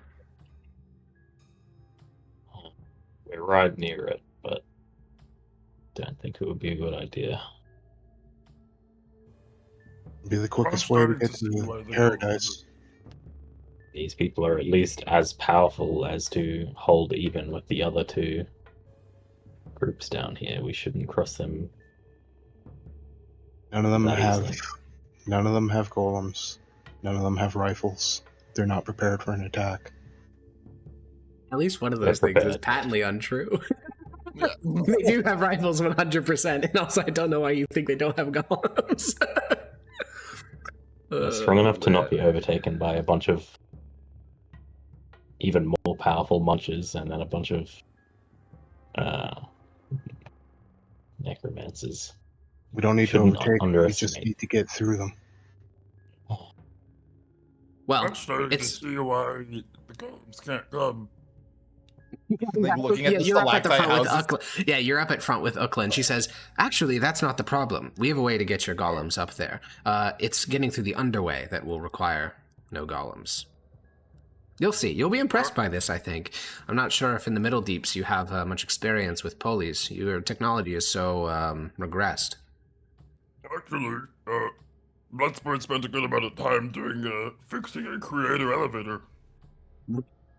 Okay, well, Medron didn't mention that when he was talking about what he read in your thoughts. He mostly mentioned the cannibalism and the spiritual worship and those such things. She'll laugh and kind of slap your arm and say, you're more normal considering you're from the Middle Deeps. I mean, the rumors that we hear up here in the Grand Atrium, we hear of little scrabbly things living in crevices, eating refuse, pillaging passing caravans, and eating those that they capture. But, well, you don't seem half bad. We did do some of those things. Well, at least you did it with good humor. And at the back of the column, Mardak and Yapper, you guys have essentially walked to this T intersection, and you can both look towards the entrance of the underway. No one else in the tribe would recognize that this is the underway because it doesn't look like some grand, momentous entrance, which means it's probably a thing that was it has the same level of significance given to it as the entrance to a subway. It's not some crazy thing, it's just an entrance. Guarding it, though, there's a lot. So first of all, it's a pretty small opening. It is big enough to fit golems for sure. You could bring your golems through, but it's 10 feet wide, not 40 feet. It's 10 feet wide. There is a massive steel door with multiple locks on it, as well as arcane glyphs on both ends. And what you notice here is it doesn't actually look like it's trying to be locked to prevent people from getting inside. It's locked, clearly, to keep things from getting, like, in there, out into the Grand Atrium. So it's locking things out rather than locking people in. There is about 300 undead standing next to this entrance in dead silence. And there's 2 necromancers. They look pretty bored. There's a booyog of what is probably Anket based on the glowing eyes. And then about half a dozen other regular bone-weld soldiers that wear armor of bone with flails and other weaponry. Still want to make a break for it. Take out the necromancers. We could open the gates, let the undead flow into the city, and we can move behind them. We're also join the gut, only to not join the gut. That was what he said all along, to be clear. Do I hear Best case scenario? Roll a perception check, yes. Because Maybe Mardak our and golems Yapper get are through. I at the don't way know back. if anyone else would. Our tribe would be more or less destroyed. I don't think we could do it. Yes, Hiss, you are not near the front. I mean, you're in the middle of the tribe, so you can overhear Mardak and Yappers yapping, and you can overhear Munch and Ukla having however you want to describe that conversation. Yeah. Oh no, the snitcher! You're not a booyah, so you don't understand. If I used all of my power, I could bring back maybe 5 of these undead minions. They have hundreds. We have cannons. What I'm saying is their booyahs are probably more powerful than ours. They could wipe out our entire tribe in maybe the blink of an eye. We could do like one Sneedhon from the golem though, and that'll go crazy. Sneed? What are you talking about? Did you just have a stroke? Are you okay? No, the horn. That wasn't me. Oh, scream! Yeah, the scream. That is crazy. Oh my god, one Sneed. That is really stupid, funny. like, yeah, the Simpsons joke. No. Hold on, I have to find it. Okay. That really caught me off guard. The horn just blows them all to death. Oh, sure.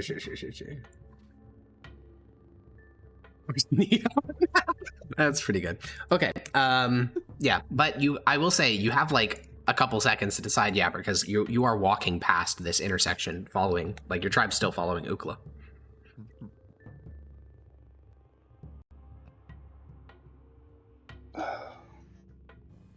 Doesn't sound like Mardak's on board, and he's kind of like my main boy. I will stop you. Oh yeah, Hiss, you did overhear that entire conversation from the middle of the pack if you wanted to do anything. I'm not going to let our whole tribe be destroyed just because you want to take a chance. Listen, Mardak, I haven't told anyone this, but I only saw about 20 shadows around me in that vision. Council were among them. Look, I respect your visions, but they're hard to pass at the best of times.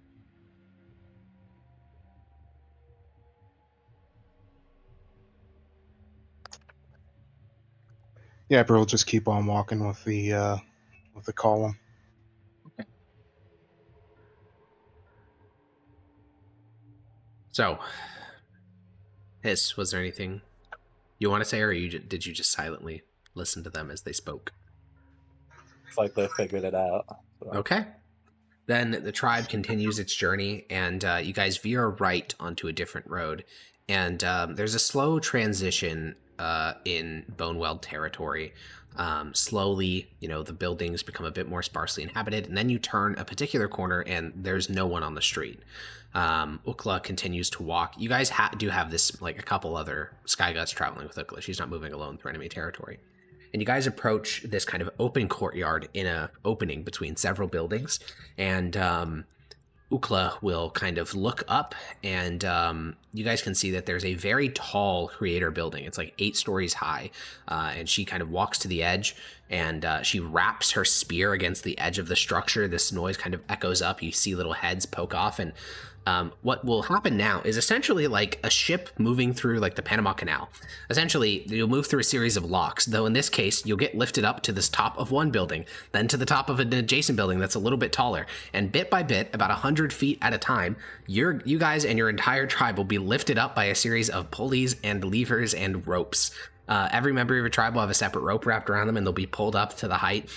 These stations are little fortresses because it's the way up in and out of Skygut territory. To seize one of these, you basically have to destroy the buildings, because otherwise you're fighting up through multiple like stories, in most cases 8 or 9 stories of defenders, and then the top of the roof, which is covered with all sorts of defenses against flying enemies and the like. Ukla kind of separates from you guys in this process, as she's moving, like she always gets picked up first, so your tribe gets pretty strung out across multiple rooftops. And since Munch was at the front, Munch, you are the first member of the Bloodspores to reach the heights of the cavern, and you have never been high before, high vertically, other than when you were in that elevator shaft. That had been the highest you had been in your entire life. Now, though, as you reach the lowest level of the large central, stalactite of buildings built into the ceiling, this is like the kind of central headquarters, I guess you could call it, of the Skyguts. They're like main inhabitants area. You are about 2,000 feet above the ground, and you can see the entirety of the Grand Atrium. And there's wind that runs through the Grand Atrium that carries with it the smells of life. And you can look down, and for the first time, you get this bird's eye view over Goblinoid civilization. And roll me a perception check. You got it. Yeah, the wind of the cavern kind of rustles your fur. You smell a bit of rot on the wind, and you can see these vague borders.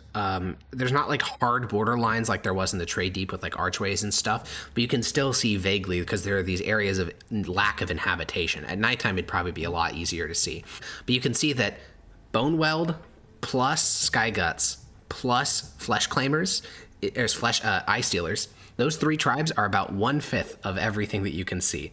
The other 4/5 are inhabited by other tribes.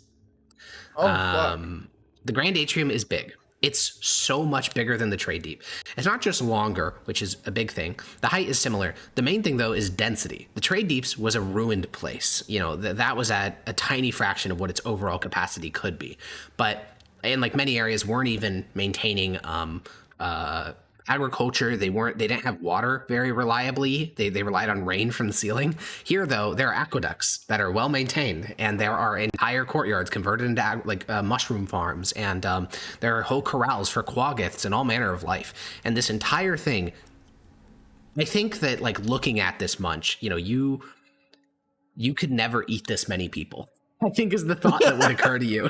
There's more life here than you could ever put in your belly, even if you were immortal. And Ukla is kind of standing beside you because she was obviously the very first person to be brought up, and she'll say, "It's a nice view, isn't it?" There's a lot. Yes. And believe it or not, and she'll point at the very tippy top, kind of the apex of the atrium, where there is this massive glass like sphere kind of like slotted into the ceiling. That is where the crown lickers are. They look down on us like we're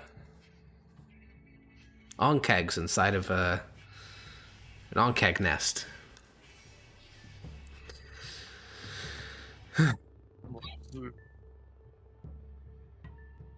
Anyone in your tribe scared of heights?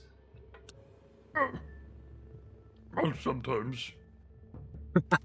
He'll kind of reach over and like kind of grip your shoulder and say, "Oh, you'll be all right."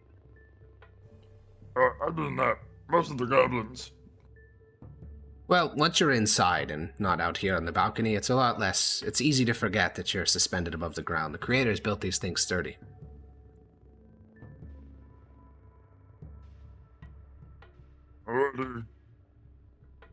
They kind of look towards like the other members of the tribe coming up the Yeah, one by one they get winched up to this level and deposited. And even the golems take a lot more people. They move on a different path than the rest of your tribe, but the golems are being brought up slowly. And she will disappear inside as you wait for the rest of the council. She doesn't reappear. Instead, as the council gets brought up and your tribe continues to get brought up, a goblin will step out. He has a little like white coat that he wears around himself, a little strange kind of curved sword at his hip, and he'll look up at you, Munch, and say, "Hi." He'll extend a little hand up at you and say, "The name's Caper. I'm going to be showing you around this place." Munch is Munch. And I'll kind of like squat down to try and like shake his hand. Yeah, your hand envelops like half of his arm. He'll say, "Yeah, and you're Munch, so that would mean," and he looks at the rest of the council being brought up. "So you're Mardak, because you're a hobgoblin. That's Rathaclick, the missing eye. Which one of you is Hiss and Blam?"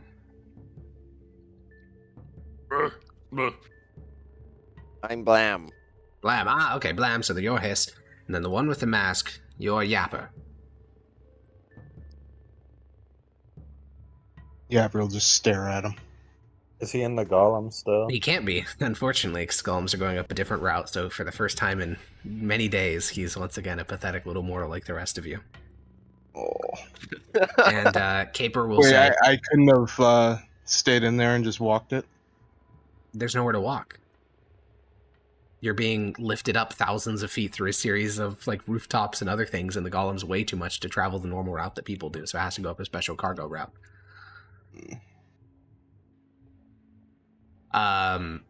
Caper will say... the golems anyway, if it's not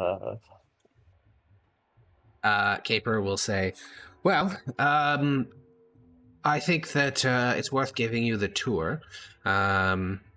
I was, told to show you around, show you your rooms. Your tribe will be staying on the 4th level, so that means quite a bit above us. We count the floors in reverse order, so the 1st level is the one adjacent to the top of the cavern. Right now we're on the 32nd level. We call this here the Scraping Spire. So I'm sure you can give it whatever name you want. Is there a certain place that you want to see first? Food, amenities? Do you just want to go to your rooms? Food? Munch want to see food.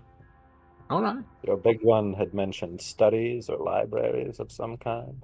Yes, we do have an entire level devoted to research and libraries. All of it has been transposed and copied from Crown Liquor's originals. It's one of the finest libraries outside of the Crown Liquor Zone.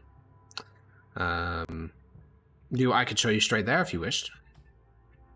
I would like to see it, yeah. Yes. All right. Yes. Sure. And there will be tour guides for the rest of your tribe as well to show them around and then guide them to their rooms. So if you don't mind, we could go on ahead.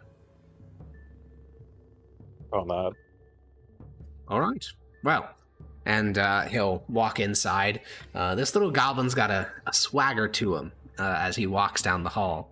And the Sky Guts, as you walk through this building, this is like a picture like a palace, like an administrative center. There's lots of Sky Guts coming and going. Most of them are clearly not like laborers. There's a division of labor that exists in the Sky Guts that doesn't really exist in the Trade Deeps or the Middle Deeps. There are people with like clear jobs. Like there's a guy carrying an armful of scrolls, probably a scribe of some sort. And as he guides you guys up, he'll give, kind of the general spiel. It's weird because, he's being so hospitable. And he's saying hello to some of the people that you guys pass. He's explaining the history of the spire, when their tribe started inhabiting it. He'll answer any questions you guys have about rooms you pass. It is so... I guess I'm just curious, do you guys distrust this? Does this feel like a scam? What is the reaction of your characters? This is either A, another Rattlegut, or B, something I can, convince to help us on the divine path. It's like 60... So either they're a scammer or you can scam them. No, I'm not scamming them. Either, she would believe in the Triumvirate's prophecies and be like, oh, we gotta get the fuck out of this mountain, yeah. Or she wouldn't, and she's trying to take everything from us. Which seems more likely. I'm betting 80% she's trying to take everything from us. This is another Rattlegut. Okay. What about the rest of you guys? What does this hospitality feel like? Let me check something. Oh my gosh. That feels good. Munch enjoys the switch up. He enjoys that it's more genial and polite. And It's weird, not used to it, but like I don't know, doesn't suspect anything. It's just weird, just like different. Okay. Not Well- not what he's used to. Yeah. I mean, he continues chatting as you guys ascend, and he talks about how their tribe is descended from the enemy. The great enemy that fought against the creators. He claims that basically, back when the enemy and the creators were fighting, I mean, you guys I'm sure know all about that, there was a third force of people who came from the sky down to Javod's Crag. And we are descended from the enemy, members of the enemy, a tribe of the enemy, who took a lesson from the sky people. That's why we're now in this pillar, because there's a relic left over from the sky people trapped in one of the walls of the citadel. He is not quite a god, but he still delivers prophecies and the like. So that's why we inhabit this spire rather than the others across the top of the Grand Atrium. Can we see this relic? Yes, you can speak with it. Oh. It's on the same that. level as the library. We built a library around it. Excellent. All right. And the way to go up and down, there are staircases, but there are also rope-pulled ladders, more primitive than the creator one, but built on a similar principle, because it requires manual force rather than a mechanism. But you guys can ascend upwards. You're just in a small little tour group of the 6 of you, you 5 plus Rathaclick. And when you get up, you have to go up about 20 floors to get to the library, which is about the halfway, or a little bit more than the halfway point of the spire. When you exit out onto the level, the stone walls of this spire have been kind of brushed and then carved. And this is probably the first time you guys have ever seen art that is carving not by the creators. Like, this is goblinoid art. It depicts much of what he has already told you. It depicts, imagery of the Sky Guts receiving divine revelation. It depicts, the Sky People. It depicts the siege of Dravos Karag. It depicts their own tribal history, victories over rival tribes, thefts from the Crown Lickers, the various wars they fought against the Crown Lickers over the long span. You kind of realize that even the Boneweld and the Eye Stealers fucking hate each other. The Sky Gut don't really care. Their main rival is the Crown Lickers, so they're kind of like, they don't really mention the Boneweld much at all in their own tribal history. And there's also imagery of golems and animals you don't know that are from the surface that he'll kind of point out as you guys walk past one in particular. It's this like weird, it looks almost like a fetid pool of water that you'd see in a trade deep. And then there's this weird 4-legged animal kind of lowering its head and shrinking from the water, surrounded by these weird reedy mushrooms, like very skinny mushrooms. And as you guys are walking past, Caper will glance back and notice Blam looking at it. He says, "It's a pond from the surface, carved by one of our artisans a couple of decades ago. And that's an animal that we call a deer." Is it tasty? Quite good. They're a little bit more bloody tasting than quaggoths, but they're good. Oh. And those there aren't even mushrooms. They're a type of plant that the creators called a cattail. Huh? Are they tasty? No. When you bite them, they sort of explode into like spores, essentially. Oh, okay. Never mind. I could get behind that. Yeah, they look like they'd be tasty. They look almost like quaggoth dogs, but they aren't. Yeah. Trust me, they're not. They explode like violently, or No, you bite them and then they just sort of pop into spores. They're very much like mushrooms, but they're not. like mushrooms, but not. I've never seen one myself, but I know that there have been expeditions to the surface that have. We send out a couple folks into the valley every few months. And how do they fare? Do most of them come back? Or... Oh, most of them come back. I mean, it's dangerous, but about half the golems in the valley are inactive, and the other half are very loud. So if they're good at sneaking about, you can get past them. Ah, I see.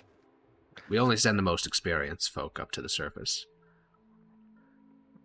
You may have seen some wood around here, around this spire. and you have no idea what it is, but he'll say the brown stuff, Sure. the hard brown stuff, that comes from the surface as well. Those are really hard to get because you have to cut down a tree. They're like these tall mushrooms that are made out of a hard material. That is very loud to do, and so those are much more expensive. Oh, because then the golem comes and Exactly. kills you. Exactly. They also have types of golems on the surface that, we don't have here in the deeps, which also makes it concerning because their capabilities are less known. And what is this wood used for? We mostly use it for decoration. Have you ever made it past the golem? Okay, then. Past the golems? What do you mean? Is it just golems all over the surface? Yep. There's no not golems? No. Okay. No, I mean, that's what happened during the siege. All the golems were co-opted by the enemy. They spilled out and covered the entirety of the surface. We are forever condemned to live below the earth, for the surface is now the land of golems.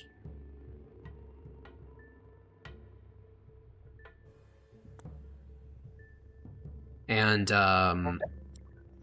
you guys will walk through the library level. You're continuing to walk through the central corridor, and there's this wall that is covered with this incredibly abstract and beautiful carving. Again, clearly goblinoid because it doesn't have the same kind of style as the creators. And it depicts what looks like a stellar entity, like long kind of flowing body that seems to almost merge with the surrounding, like a big draping cloak, and these kind of constellations all across the entity. And it's descending, and its hands are kind of holding the twin mountains of Dravuzkarag, Gamrek, and Baragdoom in its hands. And in the center, there's this large blue crystal that kind of pulses almost like in rhythm to a heart.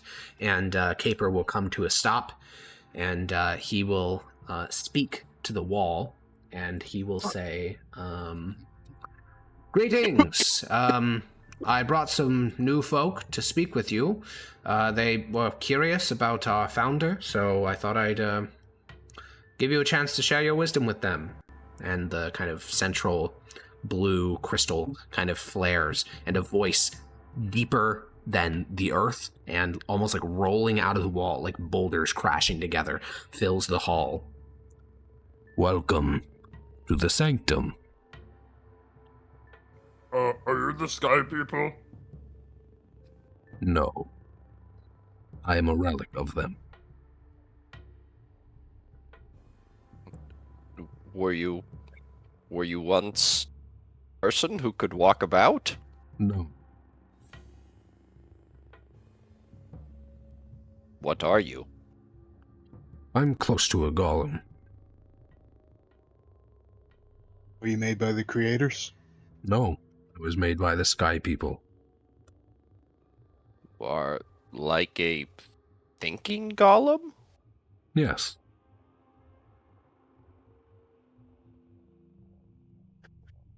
Good heavens. Who do the sky people serve? They serve no one. For they are gone. Who did they serve? They serve themselves. Where'd they go? I do not know. What did they look like? They are taller than you. Taller even than your bugbears. They were beautiful and slender and pale.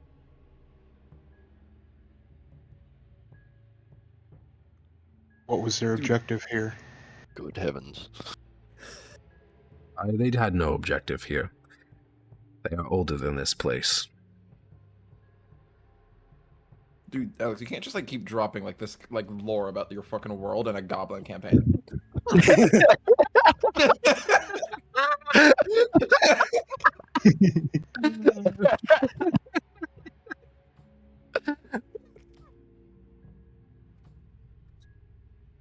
What is the sky? The sky is like a great cavern ceiling, but you can never see the top.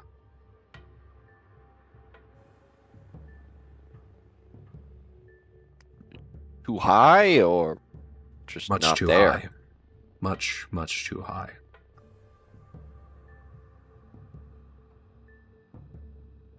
What do you know of the Red King? You refer to Baradad? I don't know their name. I assume it is a name for Baradad, the elder dragon of the Igni.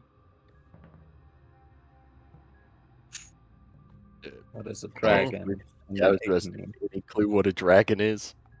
Well, you saw that weird creature on Zaglich's arm that looked reptilian, and that looked like the legends of dragons that you have. Oh, okay, so we do have legends. Oh yeah, of course. I mean, they're real.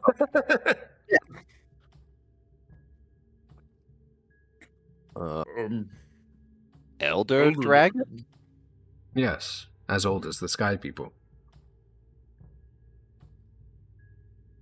Is it big? Yes.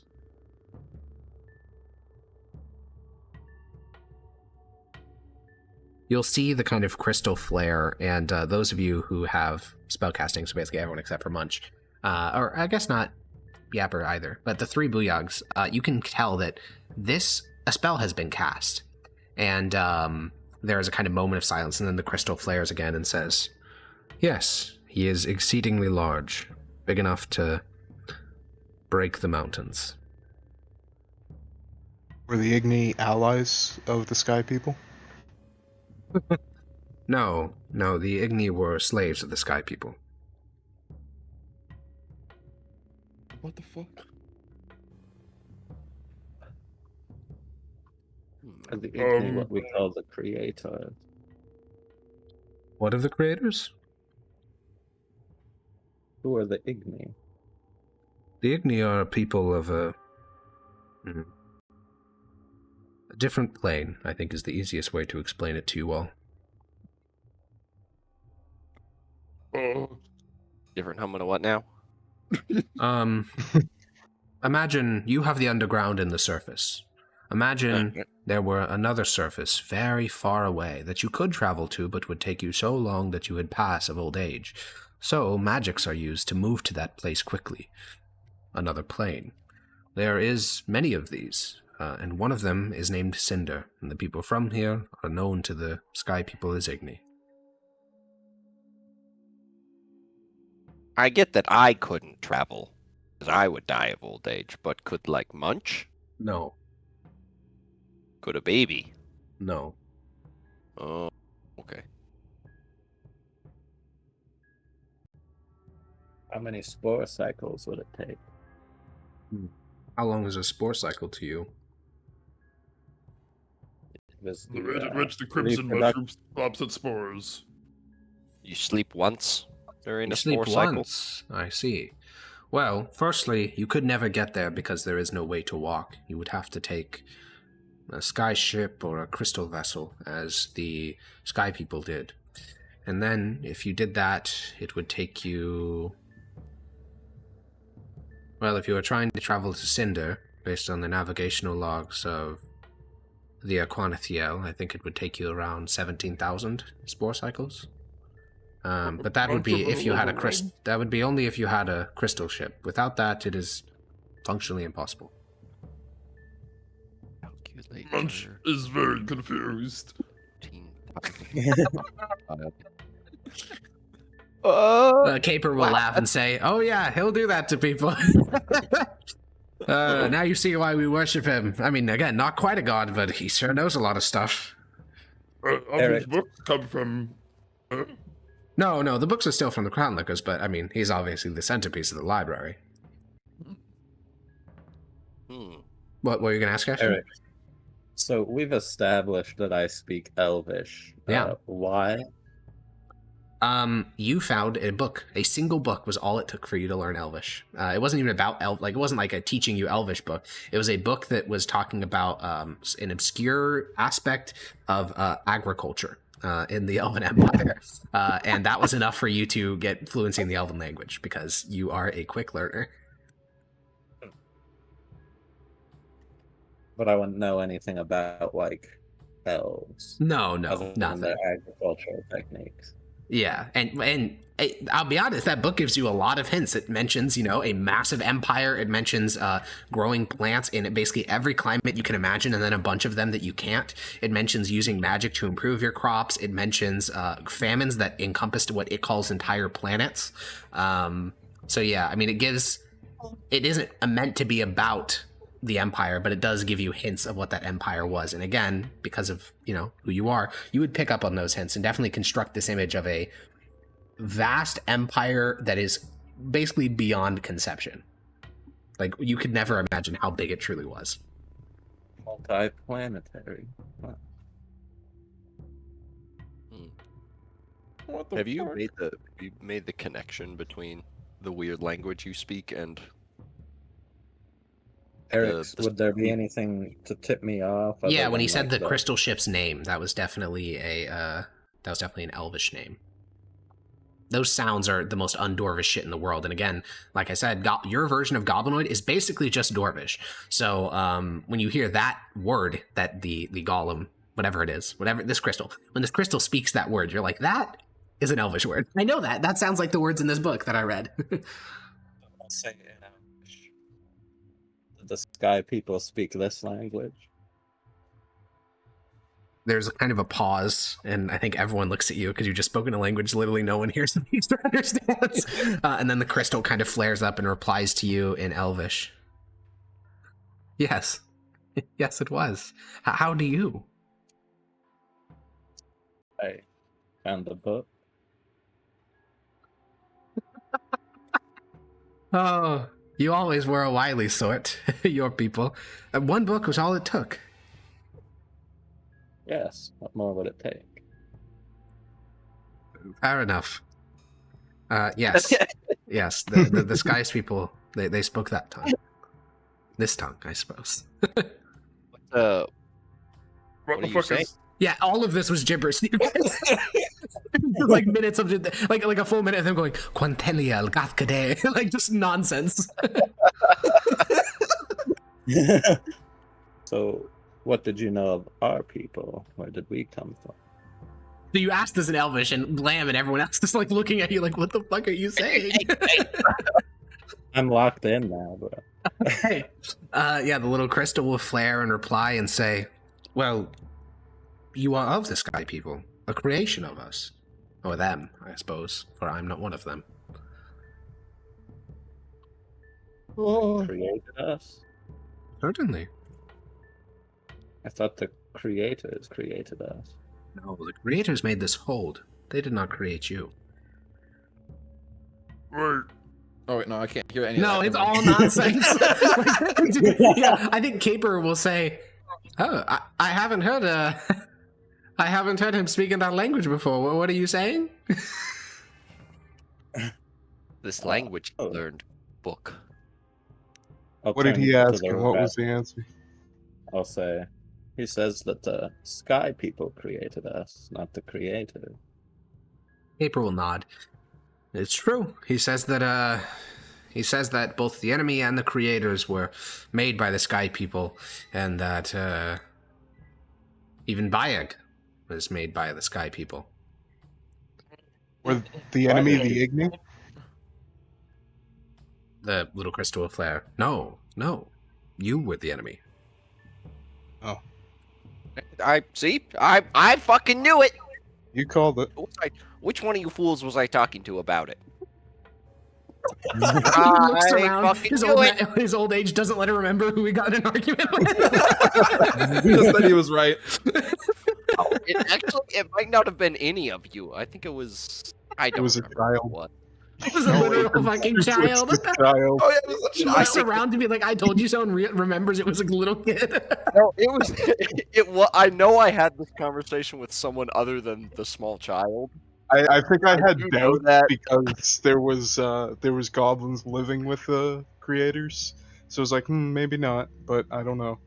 wait, much that Caper said Sky People stopped, the creator and enemy, which is us, from fighting. Or something. I came from the sky and granted the ancestors of this tribe of Caper my knowledge. That was my contribution. Hi. Why did the Sky People create us and the Creator? Very different purposes. I cannot claim to know the exact reason. I was not in the foundry. But my general understanding is that your people, the goblinoids, were made as an experiment to see if they could make 3 peoples with 1 heart and 1 mind. Being us, him, and him, and then I'll point to Mardak and Munch. Yeah, this thing has no eyes, but it clearly can see that pointing, and it says, "Yes, certainly. You all act with a unity of purpose. That was the great contribution.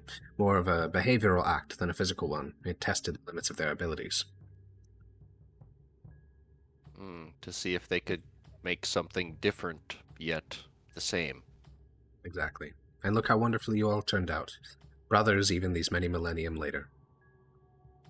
Who was Bayag?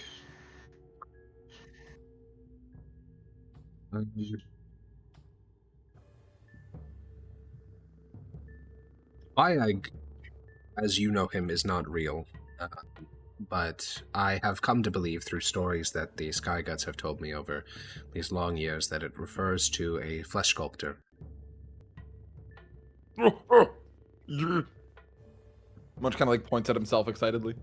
It is a different thing than what you are, but it is of a similar principle. More advanced. So Was he a Why sky did the- person? Yes, Bayag isn't real, not in your conception anyways, but I think there is a actual figure that these stories speak of, because there was a renowned flesh sculptor, the Sky People, in the later years of that empire, who crafted not only you, but a number of other peoples. Oh, no. Yeah, this wall is now telling you that your origin story isn't true, which that sounds like bullshit. No. Do you know the name Munch not of? buying himself. Do you know the name of the flesh sculptor? I do, yes, but it's not close to the word Bayek. Bayek is a very the word very of your people. Buying real Munch saw him what himself. was What's his our name? Belethliel. heavens? What's our guide's name again? Caper. Paper. Okay, I'll Like- turn to Caper. Why have you not? It seems this thing knows all. How have No, you no, he not- doesn't know everything. Oh, You don't just ask him But- the stuff he does know. You ask him, hey, can you tell me what the Crown Lickers are planning this week? He has no idea. yes, I understand that. But if you asked it, hey, how do you forge? How do you make golems? Can it not tell you things of that nature? He just gestures at the crystal and the voice says, that unfortunately was not an invention of the Sky People. Oh, you only know what the Sky People knew. Yes, I was indisposed for many long millennium. Knowledge Bro, that can was you take a gathered in look at that this time I did not rash? have access to. So it's the point of my question was that how have you all, I'll point to Caper, not achieved the same that the Sky People did, and it's because you don't know the in-between bits. Well, there's that, but we have we have scholars you can ask about this, but my general understanding is the things that Skelethiel here tries to tell us, they just don't work. He describes the incantations of a spell, but then it just fizzles and nothing happens. And he describes great magics, but they seem incapable of apparating in reality. He can't understand it. We can't understand it. Obviously, the knowledge helps, but the Crown Lickers have something much better. They have a preserved creator, and all of his stuff works. That's how they have guns. That's how they have everything that they have is from that. They have a preserved creator.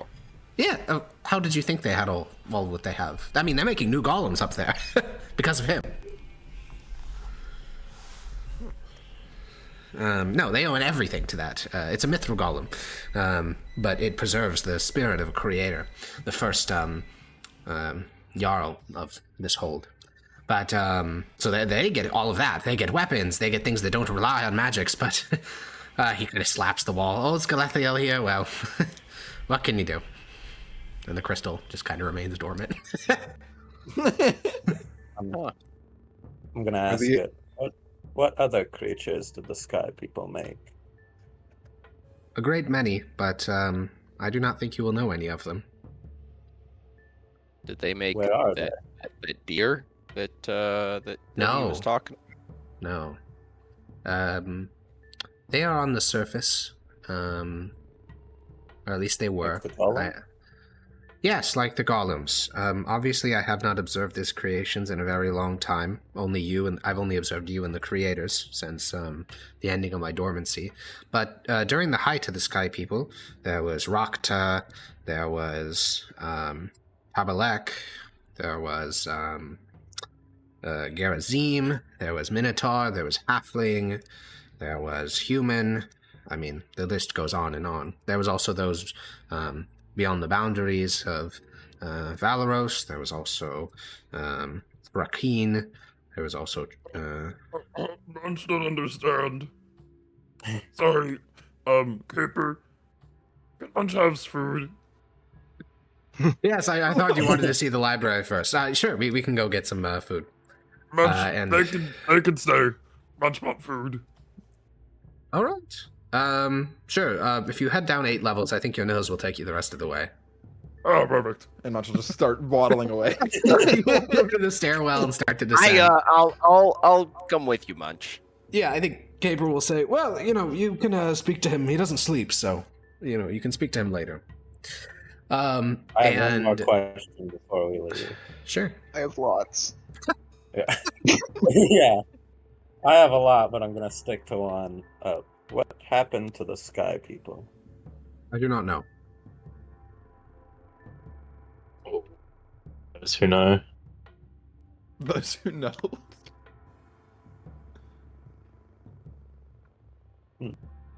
Right, rapid fire. I'll be back later. Okay, The Igni Yapper, still serve you the Sky linger. People. Describe the Igni. What do you know of the Triumvirate, and what do you know of Cat Gadul? That was many questions, young one. Perhaps just one at a time. This is Yeah. why we call him Do Yapper. the Igni still serve the Sky People? The Sky People are gone, so I do not think they could serve them. What do the Igni look like? The Igni are a collection of peoples, not just one. What does the dominant representation look like? There is no such thing. It'd be asking the most dominant tribe of Javuzkarag. Okay, what do you know of the Triumvirate? I know I've heard all the stories from the Sky Guts. They are your gods. They are your founding trio. All the same things that you believe. I've heard. What do you know of Cat Gadul? Jesus, that's a mouthful. What was that? The Crimson Fungus. I don't know this particular one. Kat Kadul, though, it's that is a type of necromantic fungus. It's a whole class, again, created by the Sky People for the purposes of resurrection. These Sky People, is there anything they didn't create? Like they created everything. They did not make golems. They did not make firearms. Most things in this hold they did not make. That was the work of the creators. Why did they make the creator? That one I do know. I was given that knowledge when I was created. The creators were made as a sort of labor force. There is a place called Ord. It is a different plane, as Cinder is, and it is a place of great rock. And there was already a people there called the Rakta that the Sky People employed for labor, but the Rakta began to develop a sense of individuality, a sense of tribalism towards themselves, and separate of the will of their masters. And so their destruction was ordered, and so a new people needed to be brought to Ord to continue the work in the great mines there, and so the creators were made.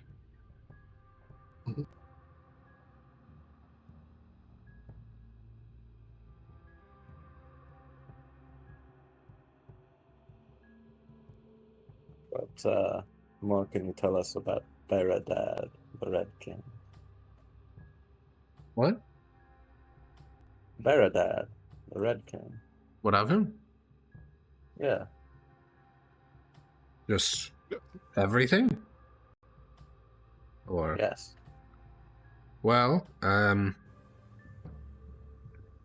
the race that Beradad belongs to, what you call dragons, they were creations of the Sky People for the purposes of war. They were spread across as many planes as the Sky People could see them, and they were largely removed from this plane, what the elves called, what the Sky People called Valeros, and a very small number of them managed to work their way back here. I know Beradad is... I only know these things through legend lore. I have not observed them myself. But through my casting of legend lore, it was revealed to me that Beradad was from Cinder and managed to work his way back to Valeros after the fall of the Sky People. He destroyed something called the Apep Empire. I'm not familiar, but this is what the legend lore told me. And he is an immense dragon. Scale somewhat incalculable.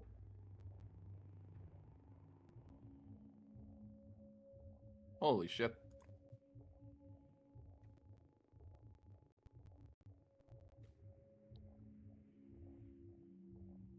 Bro made a fucking like this artifact that can just repeatedly cast legend lore constantly. Yes, sir. That's basically his gimmick. That's so based of an NPC to get lore out of. If you can cast legend lore basically repeatedly, can you just not use the findings of the previous cast to then narrow down what you know and then find out? You can try, even but it more? needs to be like legendary, well-known information by vast quantities of people. Like, not everything is going to be legend loreable. Also, I see. Okay. it's still just a pretty low-level spell, so any powerful entity on the Realm of Souls that wants to prevent it from functioning can do so. Yeah, a 9th level spellcaster can cast it once. Legend lore? Yeah. Are you sure?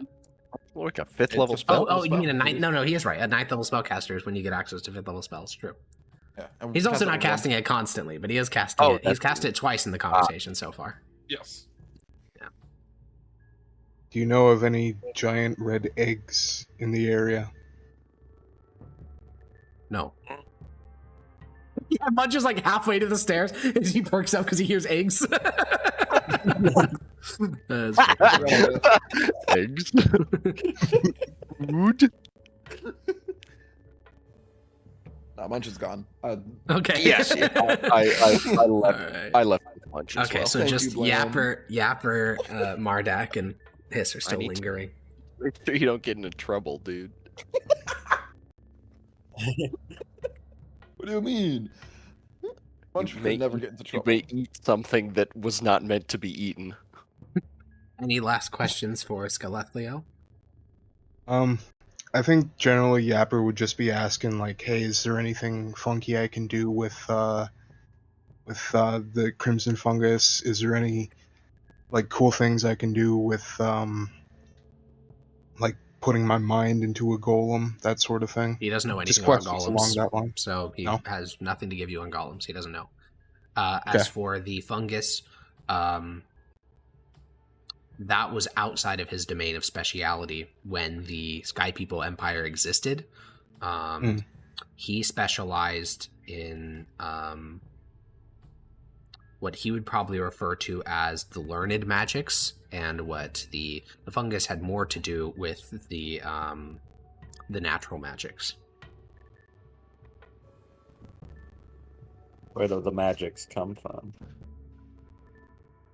That is a very complicated question. I actually host a weekly course on this topic, and an introduction to magic. You could join the seminar if you wish. Yeah. It is every third day. When was the last one? Oh, what's a day? He says, "You may speak to your guide. Force I'm sure he will get you here when I hold the next one." Doesn't know what a day is, but he knows all the elven lore. Because he's awesome. I mean, his, yeah.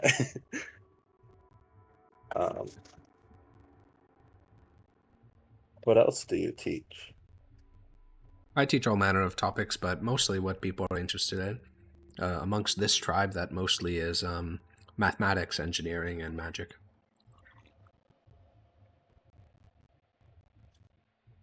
You speak any other languages? Technically, I can speak any language if I cast the right spell.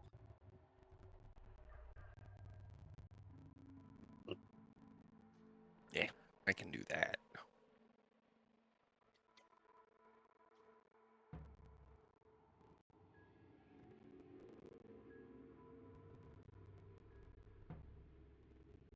I know I've got more questions, but I can't think of Just them. can't think of them. write 'em Marduk, down. are you also satisfied? It sounds like heresy to me. Yeah, that's fair. Fucking math, what a loser, dude. Although I have one question. Fucking mad, bro. As far as I'm aware, all kinds of spells, even everything we know needs power. Where do you draw this power from if you've been active for so long? As I said, I teach a seminar to describe this, but to make the very simplest possible explanation for someone with no prior knowledge. The world is a physical place. These other planes I spoke of, Cinder, Ord, you can touch these. They are real, physical, tangible things. But you, I can tell, have magic of the divine, which means you have died. When you died, you experienced a place of darkness, Vanta black materials, a roiling sky above you. That is the Immaterium, the realm of souls, the realm of magic, whatever name you wish to assign it. It is a completely separate reality overlaid directly on our own that is non-physical, non-tangible, cannot be touched. The Sky People devised a system where through ritual, belief, and common practice, the power of that place can be pulled into ours and reshaped into other things. It is a system that works through belief and mutual consent of spellcasters over long millennium that make sort of trackways that connect this place we exist in, the physical, to the spiritual. That is how I can do it.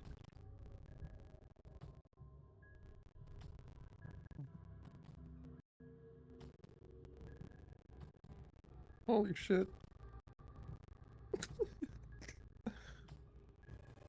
Does that make sense? No. Well, I did my best. Please attend the weekly seminar. The Why am I all-knowing full? lore thing called idiot. Cool. Anything else? I'm good. Alrighty. Well, the three of you leave behind Skelethlio and head over to the stairs and descend to the dining hall, the true heart of the Skygut civilization. You also learn that these guys don't call themselves the Skyguts. That is the nickname given to them by other tribes outside of themselves.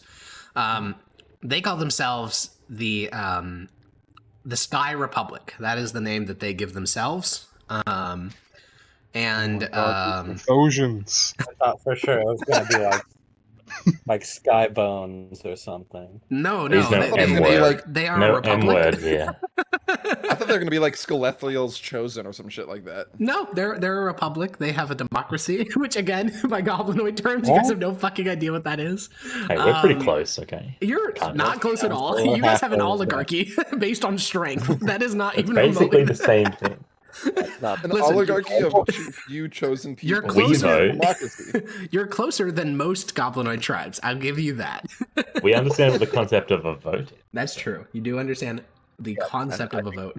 That's what makes us closer as opposed to there. Yeah. Now everyone's voting. That's crazy. Yeah, that's Yeah, no, How do madness. they decide on a big one if they're a republic? That's the thing. They don't have a big one. You guys just She's referred the to it as one because president. that's what you think she is. I just couched it Oh, in terms her characters would recognize. That's why she has no aura. She's a democracy. Yeah, she's not a big one. It all makes sense now. That's why she was being so genial and nice to people because they voted for her. Holy shit. So yeah, I think you guys realized this in the dining hall because you noticed that like there's not sharp social divisions like there are in every single other tribe, mostly based on strength. And as you're doing this, Munch, Mardak, Hiss, Blam, Yapper, Wrathclick, all 6 of you plus your guide Caper are all sitting around a table eating. They have lots of food here. They do terrace farming in another one of these like spires that descend from the ceiling. So they have tons of excess, even some surface crops as well. They give you something called a potato. It's very good. And as you guys are sitting at this table, a hobgoblin will walk over. She wears like kind of flowing robes. She has her hair up in a bun, and she'll hand out a piece of parchment to Mardak and say, "Make sure to register to vote." Register? Yes. And then Caper will look at her and say, "They're just visitors. They'll be moving along pretty soon." And she nods and says, "Oh, sorry." And she'll take the parchment back. I'll look at Caper. And she'll walk away, and Why? Caper will look over. Why was she asking us that? What's the context here? Everyone in our tribe votes for, I guess you could call it our council. You have a council? Kind of. Everyone votes does not make the whole tribe a council. Well, maybe in your sense. Essentially, we have 4 separate spires that are inhabited by our tribe. And in each of those spires, they are allowed to elect one leader. And then those 4 leaders, among themselves, select one of them to serve as leader of the entire tribe. Big one. Ukla is the big one of our tribe, but each of the tribal leaders are elected. And that's our council of sorts. How do you elect them? You vote.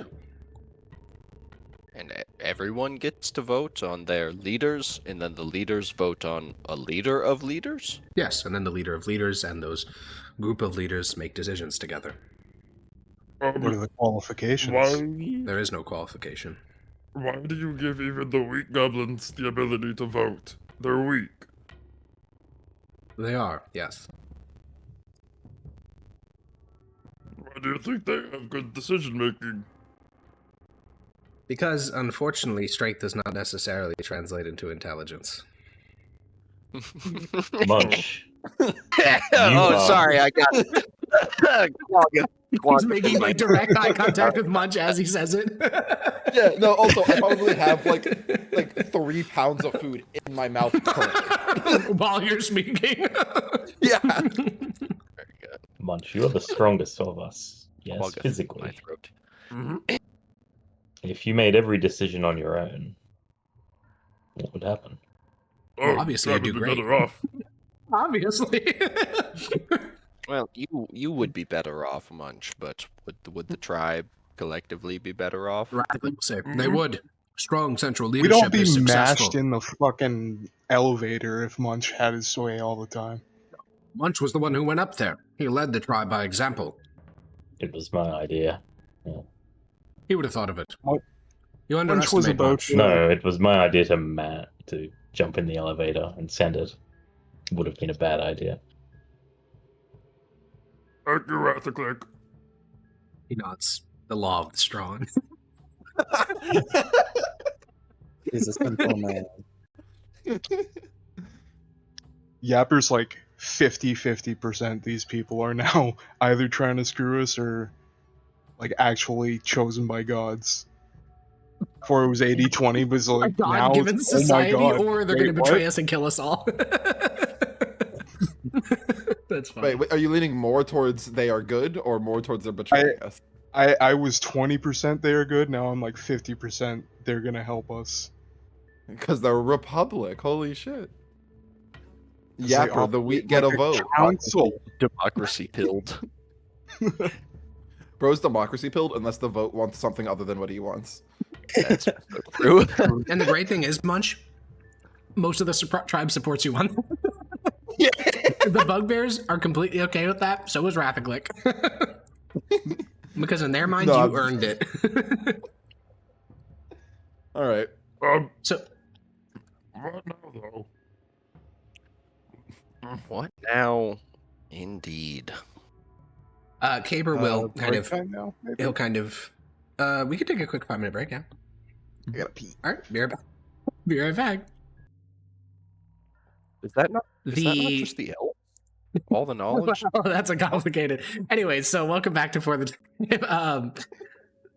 After the dining hall, Caper will guide you all towards the lower levels of the spire, the place that you guys entered. It seems as if more of the administrative function is done in the lower levels, more of the habitation, food, etc. is down in the upper levels, closer to the ceiling. So you guys descend through the spire, and as Caper's walking, he'll just tell you, well, I'm going to bring you to Ukla now. She has a plan on how to get you all into the underway, and I think she'll want to explain it to you herself. What I was supposed to do was, keep you busy for a couple hours while she pulled together all the details to make sure it was feasible still. Do you want any of your tribe to be present for this, or just the 6 of you?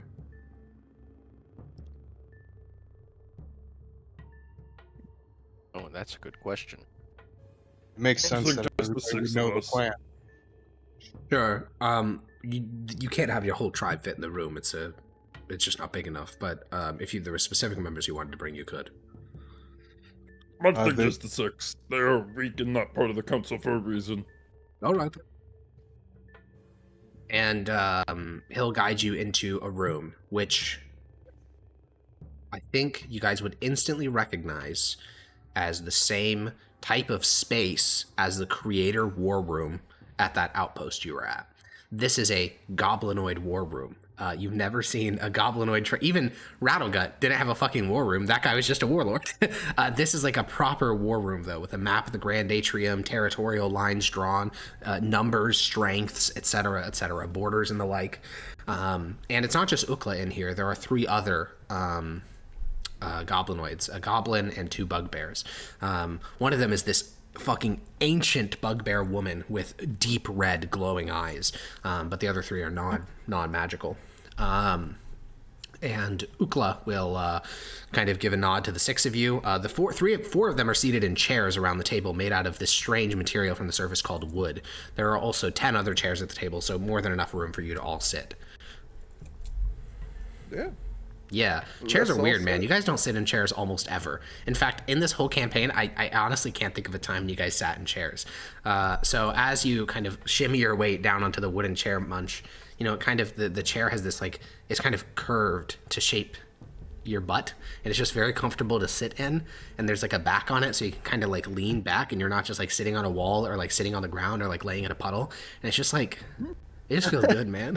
It just Munch feels is really good. immediately going to start like leaning the whole chair back, like it's Yeah, like yeah. on its back legs. Yeah, the older bugbear woman will look at you and just click her tongue loudly. She shakes her head. Oh. Don't do that, Munch. You'll break fall the over. legs. I was gonna say you'll crack your head open, but Oh, he's too tough for that. that's a good point. How young are you? Okay. You look like my grandson. Munch is 16. God, you're a child. You're in charge of this tribe. Kinda. Really? Well, he's a part of your No. council, I heard. Good Yes. God. Keep this boy safe. I tried. As I was like discussing this whole thing, my entire desk like completely flipped a little. So funny. Because you're doing the same thing your character was. Yeah, I was That's so role funny. playing. Yeah, Method actor. Munch, you've never been treated like a child before because you're so big, you're so fucking terrifying that literally everyone you met, Rattleworm, your entire tribe, everyone treats you like you're a scary monster. You haven't been treated like a little kid even when you were a little kid. So to have this older bugbear woman be like, oh, keep him safe, this poor little guy, and to also even recognize how young you are. Most goblins, when they look at a bugbear, they're instantly like, oh, that's an adult, because they have to be. They're so big. Yeah. She's I am like, a very young bugbear. yeah, of course. You're a teenager. You're literally a teenager.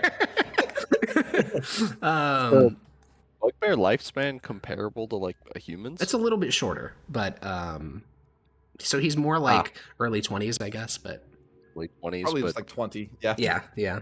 He's still really young. He's the youngest member of the council by far, relatively. And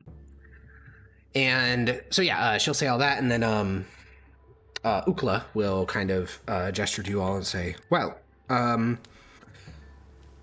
this is the plan. So as I said, there is a slight complication getting to the underway. The first one is, of course, the Boneweld control it. After, well, I don't know what sort of read you got on Medron, the big one of the Boneweld, but they aren't exactly happy that we managed to get you into our tribe. His plan was to basically charge you the highest possible deal, because otherwise he would kill you if you attempted to pass through the gate. He's made that well known. He actually wrote a letter to you all, but I'll just summarize it. Essentially, he intends to viciously murder you if you travel through his territory and turn your entire tribe into zombies. But... Sorry, I need to interrupt. Hiss got an amulet from What's-His-Face. I don't know what magics are on it, but yes, I think it would be prudent to remove it. Mortha, and she gestures to the old bugbear.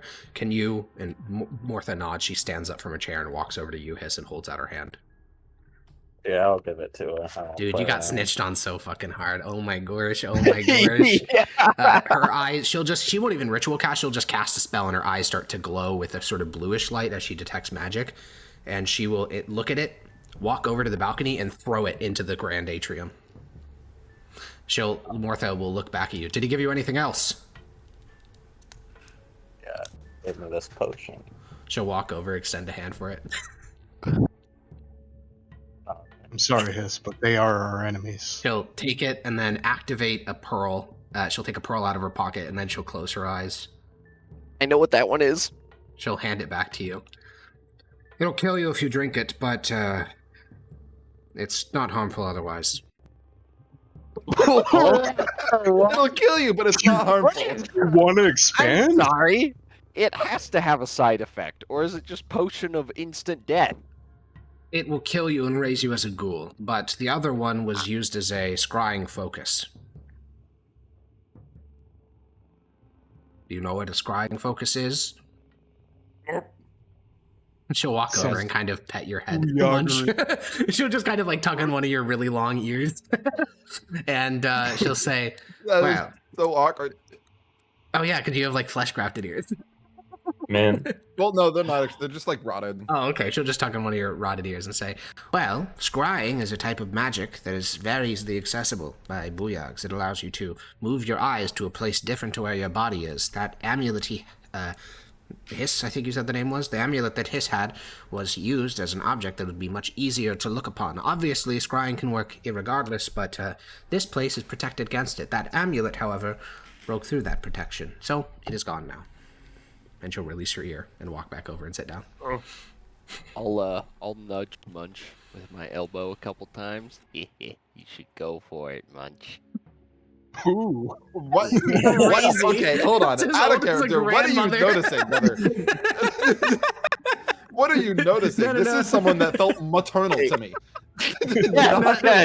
Blam is the same age as her, though, so he's like, MILF? You are not privy to the intricacies of goblin mating. Yeah, Blam has a deep and cavernous mind, okay?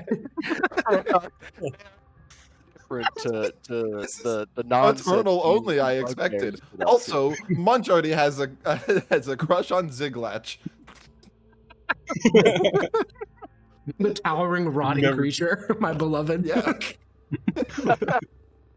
Anyways, Ukla will say, anyone else get any strange gifts? There were. Gave us meat. It was delicious, though. That should be fine. Food can't be scried upon because its form changes too much. All right. Well, in that case, the basic plan is this.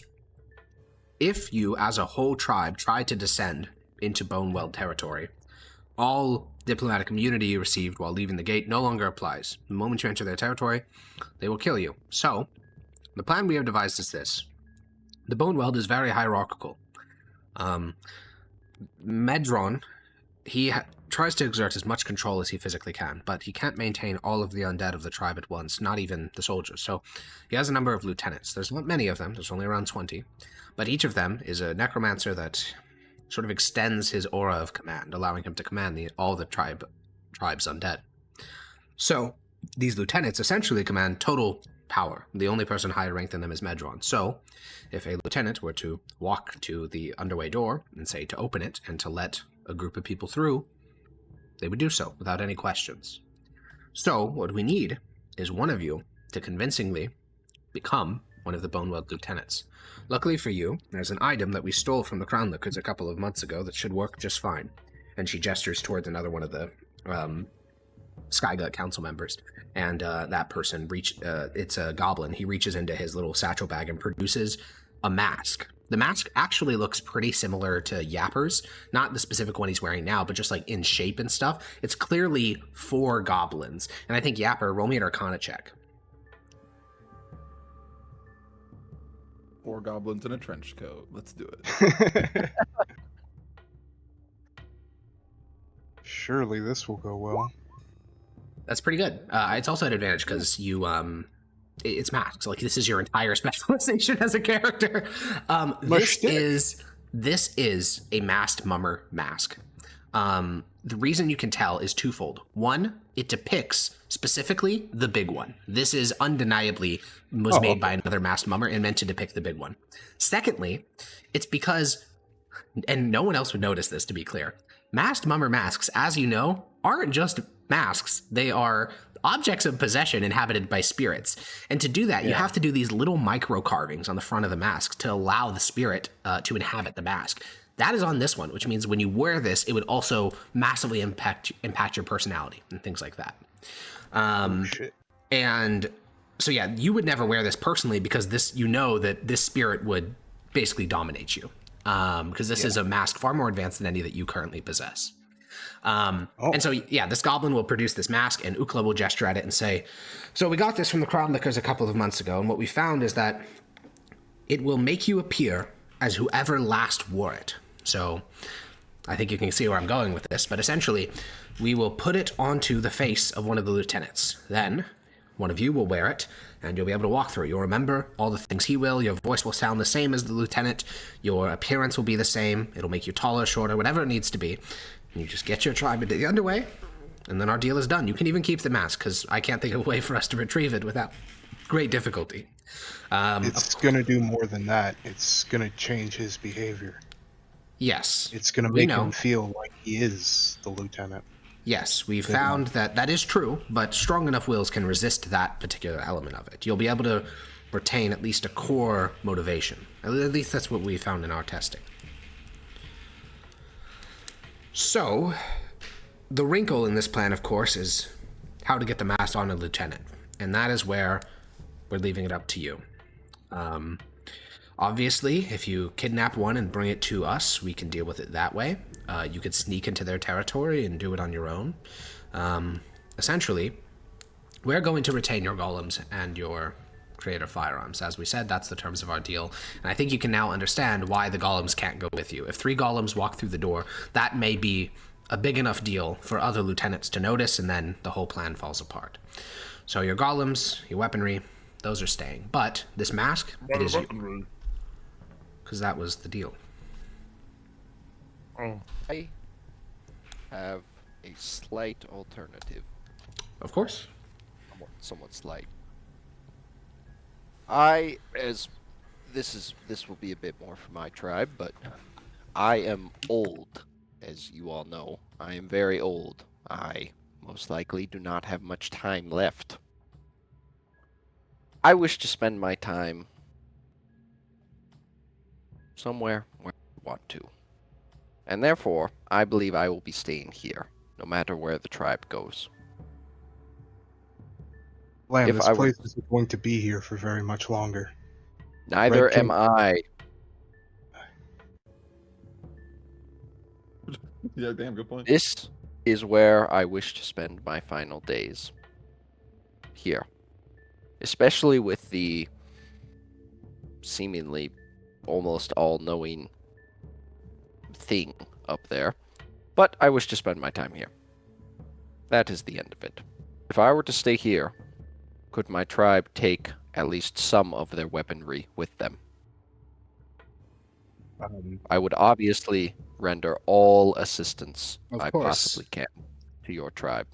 Ukala looks at the other three, and the older woman kind of shakes her head, and the other two kind of shrug, and she says, "I mean no offense, but we will absolutely accept you if you wish to remain, but we don't need you. We do need those firearms." Very well. It was worth a shot. Of course, anyone in your tribe that wishes to stay absolutely can, but of course our deal was to get you through into the underway, and we'll do our best to fulfill that. Now, we'll give you the mask now. Again, only wear it after putting it onto a one of their lieutenants. If you put it on now, it will... The last person that wore it was very violent, so I would not recommend putting it on until you've tempered it a bit. We've also identified two of their lieutenants that we think would be easiest to target. There is one named Gablizzet. He is physically incapable. He lost both of his legs. He's missing an arm. However, he is a decently powerful spellcaster. He is their weakest lieutenant from a physical perspective, but a decent spellcaster. Their other is magically illiterate. He's the weakest mage of the necromancers, but he is an ogre. Ogre? Does the lieutenant have to be alive when we put the mask on it? Yes. Oh, that makes things harder. Yes, and an ogre is a... I kind of thought those exist in the trade deep, maybe not. An ogre is like a... I'm aware of what an ogre is. Okay, good. Simply the fact is an ogre. Yes, it's quite rare for them to be booyogs, but, well... Hence my surprise. So, Magog and Gablizzet are probably your best targets, depending on which you are seeking. And she will kind of slide the mask across the table, probably towards Blam, since he last spoke. And she says, "I think, as far as we're concerned, this is the end of the deal. You have the mask, you have everything you need to get through the underway. We will retain the golems and any firearms, and... of course, if there is anything else you need, you may speak to other members of our tribe, but I wish you the best of luck." How long may we stay here whilst we plot? As long as you need. More questions about the mask. Of course. If we put the mask onto the lieutenant, will they not become the violent person it was before? They will. Oh, then can we kill them? Yeah, well, once the mask has been placed on their face, and it has absorbed their... Marosha, what would be the best word? And the old bugbear woman will say, "It devours their soul." And Ukla will gesture and say, "Well, once it has devoured their soul, then yes, you can do whatever you want with the body." Will it devour our perfect. soul when we put it on? Yes. The Ukla looks at Marosha, and she says, "Can any of you booyogs cast Remove Curse?" Stand by. Yes. "You must remove the mask that way. If you try to tear it off their face, and you succeed, their soul will be forever lost. But if you cast Remove Curse and immediately remove it, the soul will be retained." Can any of the rest of you cast Remove Curse? Well, I don't think I have a soul anyways if I died. That's not how that works. Well, how can it devour his soul if he doesn't have one? No, it's in the sense of him dying does not get rid of his soul. He certainly has Oh. a soul.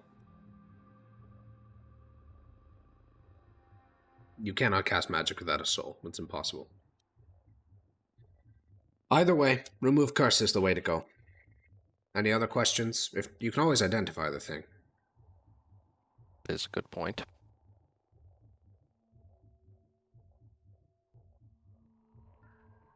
Ukala will stand. Well, I wish you the best of luck, and goodbye.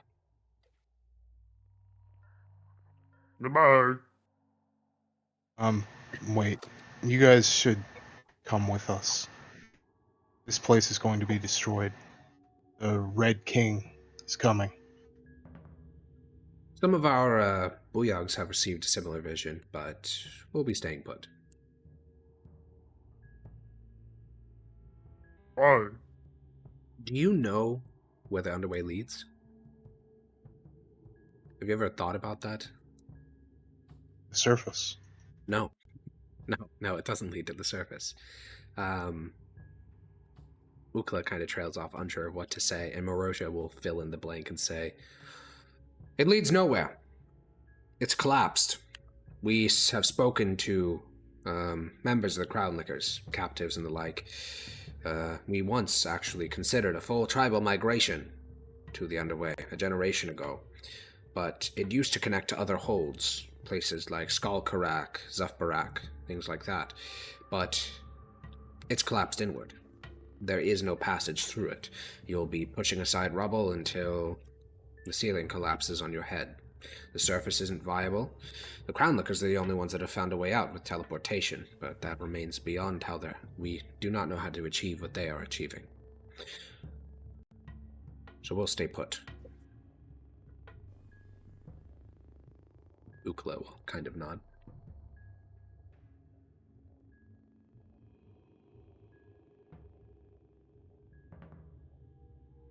Well, How's your vision now, Yapper?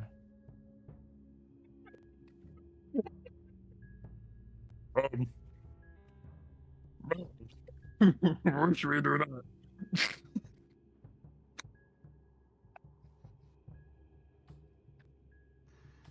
Yapper will kind of look at the map again. Is there any other tunnels that follow that, that go up, go down, go around, and go up Paradise? It depends where I don't know. Paradise is. If you use the Trade Deep as your reference point, there are literally thousands of tunnels that go up, down, around. But if you're doing a more macro scale, then yeah, this is the path. Yeah, maybe we'll find something from gods there. Who knows? I'm just wondering, how the fuck would the Eye Stealers come and chase us then? 'Cause this is in Bone... Maybe it'll happen when we, attack the lieutenant. Maybe. Uncat did say break the bone. Well, you guys exit the chamber with Marosha and Ukla's words in your ears. A dead end. A collapsed tunnel. No escape. And you guys make your way up through the spire. Blam, now that you've decided to stay here, it's not just the knowledge, but the people here are happy, which is such a bizarre thing to say, but it's like true. I mean, the Middle Deeps was fucking hard. It wasn't that your tribe was unhappy, it's just life was difficult. I mean, first session of this game, we were talking about how to get water. We were talking about how to get food. We were talking about the basic essence of survival. And now, as you walk down a hall, you watch a guy literally carrying armfuls of bowls so he could bring food to the scholars that are sitting in a different level of this spire, writing away pages and pages. There are people whose full-time job is just to do scribe work. That is like fucking insane compared to the Middle Deeps where you're from. And the people here... That's exactly why I'm saying. Yeah, they have this air of like basic essentials are dealt with. Metaphysical essentials are dealt with because they believe in the Triumvirate. They, despite Skeletliel's very atheistic worldview, everything's made by the Sky People. This tribe clearly doesn't believe that. Like, even Caper was like, yeah, he says some shit. You know how he is. they still believe that the Triumvirate created them because his story doesn't make sense to their reality. Like, we live in a hold where there's only goblinoids. There are no creators. Like, we are clearly, like, we believe some of the stuff, like we're descended from the Sky People in a maybe abstract way, but the creator, like, we have gods. We have proof of that. They literally exist. There's not, like, it's not worth questioning. And yeah, I think that, you know, you start to just look at the looks on people's faces, the fact that, you know, there are families that are able to remain together without sickness or privation. And eventually, you guys get up to the 4th floor where your tribe has been housed. They have a lot of extra room because these spires are colossal. And there's enough rooms that every member of your tribe can share a room with only one other person. You don't all have to sleep in a great dog pile, though I think many of the bugbears still prefer that. And before you guys go to bed in your first night in the Grand Atrium, is there anything that any of your characters would like to do? A late night chat with each other, or one of the members of your tribe, or Skeletliel? Anything? Real quick, what was the name of the 2 necromancer lieutenants? The one with the ogre and that, what were their names? Magog and Kablizzit. Lagog, physically, Magog, not Blugog. Magog, physically weak, right? No, Magog is the ogre. Oh, okay, never mind. Kablizzit is the missing legs, Lieutenant Dan. Got it. Yeah. Lieutenant Dan.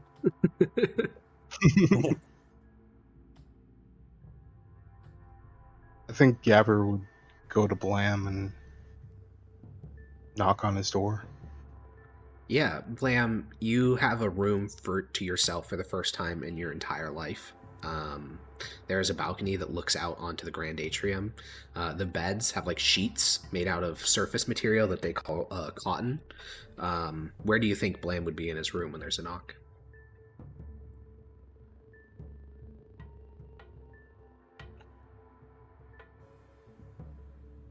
Blam champ?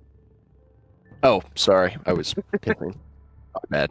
Can you repeat whatever you just said? Yeah, you have a room to yourself for the first time in your life. There's a balcony that overlooks onto the Grand Atrium.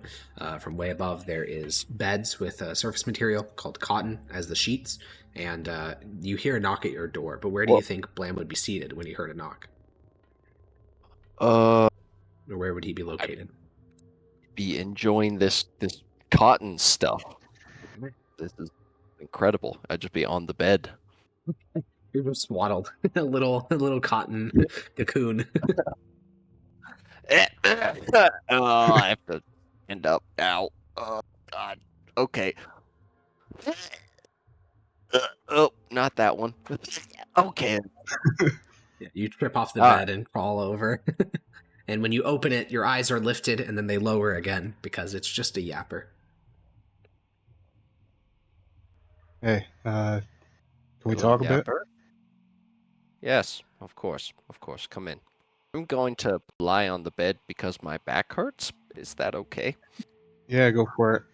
Okay, Yapper will flump back down on the bed. kind of climb up on one of the chairs, I guess. Yeah. All right. That's better. What can I do for you, Yapper?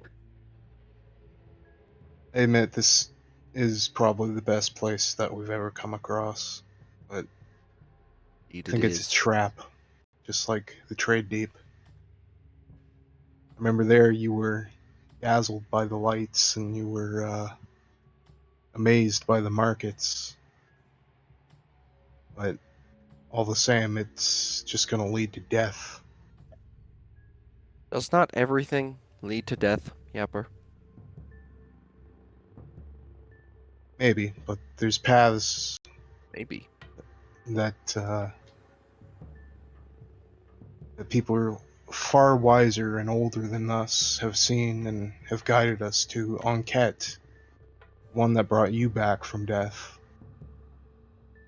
guided us with these Anket visions. did not bring me back from death. Wait, oh wait, you're a Grosh guy. Sorry. Yeah, yep, there you go. Oh, all the same, the Triumvirate have guided us on this path, and have guided us to the way to paradise. This, I feel, is just a pale imitation. I am perfectly happy to accept that the way to paradise for the tribe is the path that has been laid out, which is why I have no intention of even attempting to convince a single member of the tribe to follow me. However, at some point, one grows tired, Yapper. I have grown tired. I lived almost all of my years scrounging for water, scrounging for food. I'm tired of it, Yapper. I just wish for rest and for peace, and this place can provide it.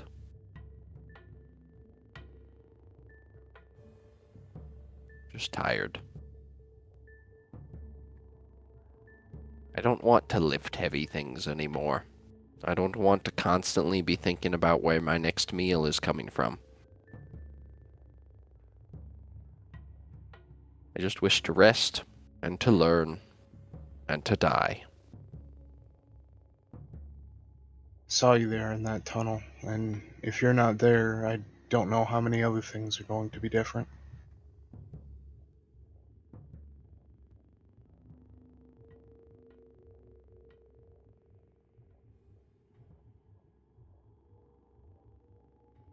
I do love the tribe. But perhaps our way isn't the best way. Perhaps the gods just give us the message we wish to hear. I don't know. And I'm tired of rubbing my few remaining brain cells together to try and parse it.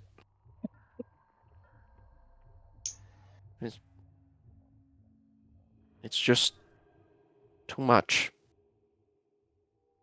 This place can give me an easy death, and maybe that is selfish of me. It probably is. But I've just run out of motivation.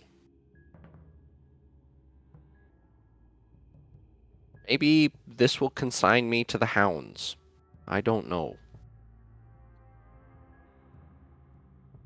But Yeah, hearing a cleric of war and violence just be like, nah, homie, just kind of deflates Yapper a lot. I guess he'll just pat the table and be like, well, I don't know how to convince you. If the gods can't convince you, then damn. And, you I know, will do everything I can to assist the tribe in making it out of this place.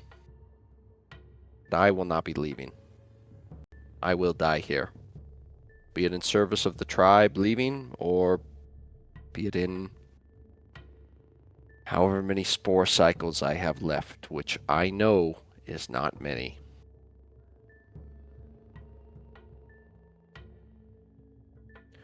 But for now, the work is not done. The tribe must leave this place. Yapper will just nod and then hop off the chair and tell Lamb sleep well, and then leave. It's the goal. Elsewhere, on this floor of the spire, Munch, you have also been granted a room. You are currently sharing it with Vark, one of the other bugbears. He immediately swaddled himself in the sheets and then flopped onto the bed and then fell asleep. But you feel isolated. Like, there's no other bugbears in here. There's just Vark, and Vark's already asleep. And roll me a wisdom check. Wisdom check. Oh, okay. I'm not the best at that, but Yeah, you try to fall asleep, and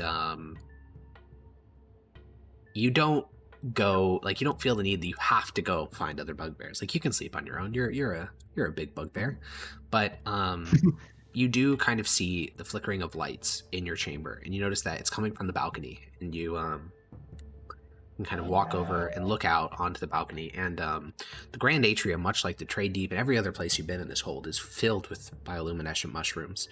And earlier, there was this kind of light throughout the entire Grand Atrium. At that time, you assumed it was from mushrooms, even though but now you realize that that big glass orb in the top of the ceiling of the Grand Atrium had been this huge source of white light. Supposedly connects to the crown liquors. That light had been kind of ambient, filling the entire Grand Atrium, but that light has gone out, and you can see now this just sea of bioluminescent mushrooms covering the entirety of the Grand Atrium. You can see gardens and things growing on walls and things growing on the spires themselves, and all these little lights flickering and trying to grab your attention and try to grab your focus. And Munch, you are a warlord. You're a warrior. Mm-hmm. You're strong. You're powerful. But in this tribe, this is the first tribe you've ever found that doesn't particularly value strength. None of their leaders were very strong looking. And now they separate out your strength. They don't let you sleep, or they don't invite you to sleep with your warriors, sleep at their side, cuddle with your fellow bugbears. What does Munch feel, looking out on this beautiful place that is so different to him? Weird. Not the biggest fan, honestly. He's been strong. Everyone's valued his strength, and now it's just coddling and not, I don't know, just weird. It's having something that he's always seen as valued no longer be valued. You hear a knock at the door. Backwards. It's a heavy kind of thudding noise, clearly a bugbear. Go over, kind of hoping for, secretly oh, it's gonna be even though he has his, squabbles with what's his name, Vrosh. Yeah, that is really funny. You name dropped him in particular because you open the door and there's Vrosh and Obrak. They both have their cotton sheets kind of draped around their shoulders like cloaks, and Vrosh will look at you. And he can't quite make eye contact, but he'll kind of look at your chin and say, "Are you safe?" Bunch just gonna hug him. Yeah, the drag him to the cuddle pile. Vrosh will hug you back, and Obrak will come on in, and maybe 30 minutes later, Vark will burp so loudly he wakes himself up, and then he'll roll over and join. And you guys have these, cuddle puddle. Yeah, the bugbear cuddle puddle, and you'll have these heavy sheets draped over you, and maybe some bugbears are built for a life like this in a spire atop a beautiful atrium, but not these bugbears. Oh, we built to fight. Yeah, we built to get angry and sweep and eat and kill. Yeah. And as Munch sleeps with his fellow bugbears, and Rathaclix speaks to Mardak about the law of strength and how these people have lost their way, as Yapper wonders what it is the god intends, and Blam gets a good night's sleep for the first time in probably his entire life. Hiss, what are you doing? I was actually going to find Rathaclix. Sure, yeah. You can find Rathaclix was asked to share a room with Mardak, and so they're sharing a room. You make your way out of your room, walk out into the hall. A bunch of your tribe is still milling about. They have this nervous energy of people who have survived in the wild for so long that to be relaxed when in a different room than the rest of your tribe is dangerous. If you guys had done this in the Trade Deep, you're getting stabbed in your sleep, guaranteed. So the idea of being in different rooms still scares a lot of people. So you walk out into this busy hallway over towards where Mardak and Rathaclix are staying. You give a knock at the door, and Rathaclix opens it. Mardak is out on the balcony, and Rathaclix looks down at you. When we were coming in earlier, I heard Yapper having a conversation with Mardak. he was going to attack the barricade on his own until Mardak stopped him. While he was in the golem suit. Ratcliffe will glance back at Mardak and then back at you. I suppose that is good then. This outcome seems better, as the gods willed it. It's good that he's stopped, but he keeps trying to go rogue against the will of the council. It's frustrating me. I agree. Well, he no longer has a golem, so I am not scared of him. He dies just like the rest of us. Yes, I suppose that's true.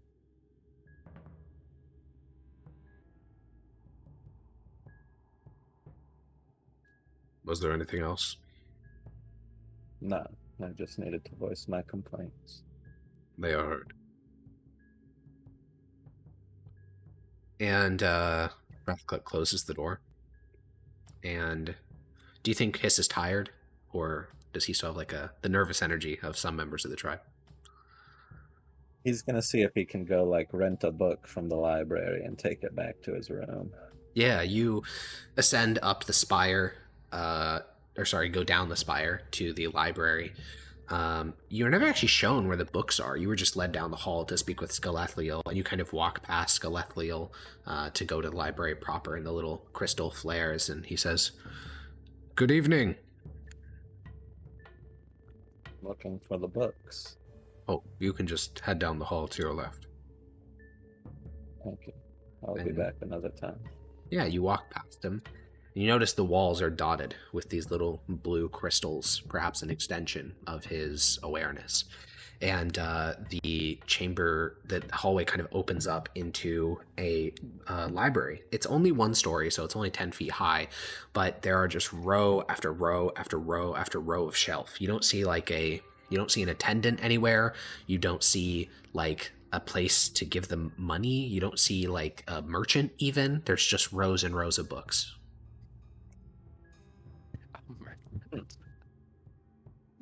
I'll pick one out. Yeah. What are you looking for? Probably either something on magic or like history. Yeah. I'd say 98% of them are written in Goblinoid. About 2% are written in Dwarvish. And then there's like 0.001% written in other things. If you're looking for... there is a bit of Elvish, and then there is a language that you do not recognize, and then there is a language that looks like it's descended from Elvish, which would be Common. Well, I speak Common, I think. Yeah, you do, but it's other than Goblin or Dwarvish. I'll take one of the Elvish ones. What have we got? Yeah, this is Caphiniel's Travels. It's a short little book, like 30 pages. All right, I'll take that, and I'll leave a little note saying, borrowed by Hiss, will return. Okay. You grab a little parchment, grab a little ink quill, write it, put it inside where the book once was, and you head back up to your floor and go into your room. You're sharing your room with a goblin named Zupa. And Zupa is long since asleep. And you kind of head out onto the balcony and start to read this. And this is kind of like Gulliver's Travels. It is the story of a young elf boy who wants to... he points at a distant star in the sky and says, "I want to go there." And his dad says, "Well, you can, but it's going to take you a really long time, and I may never see you again." And the boy says, "Well, it's worth it." And so he goes through all these, wild places. Do you think Hiss is reading this as like a true account or a fantastical story? Because I think his interpretation would be very... Okay, it's a true account. This is a crazy book. This is a crazy fucking book. He goes to the moon, firstly. Like, he's walking amongst these, like, crazy kind of like bomb blasted terrain of gray. He's wearing this little fishbowl on his head for you don't know why he needs that, but he is. And he's walking amongst the moon, and there's like these great wars happening between these people of dust and these people of rock. And then he ends the war by seducing the leaders of both sides, and then they figure out he's a boy and they get really grossed out, and so they banish him off the moon. And he kind of goes through journeys like this. Like he goes to a world, there's some conflict, he resolves the conflict, but then he does something that annoys them in such a way that they send him along again. He goes to moons, he goes to worlds of fire, he goes to worlds of endless sky, he goes to worlds of rock, swamps that span entire worlds, icy planets. He goes to places where the sun has never risen before. And ultimately, he realizes that the place that he pointed to was a great ball of fire, but he just wants to touch it so bad, because that's the place he's been heading towards his entire life. And so he convinces the crew of a crystal ship to take him to that ball of light. And, they stop a short distance away, and they say, if you get any closer, you will die. And the boy says, well, I came all this way, might as well. And then Calenthiel, the titular character, he exits the crystal ship, and he flies into the sun and is incinerated.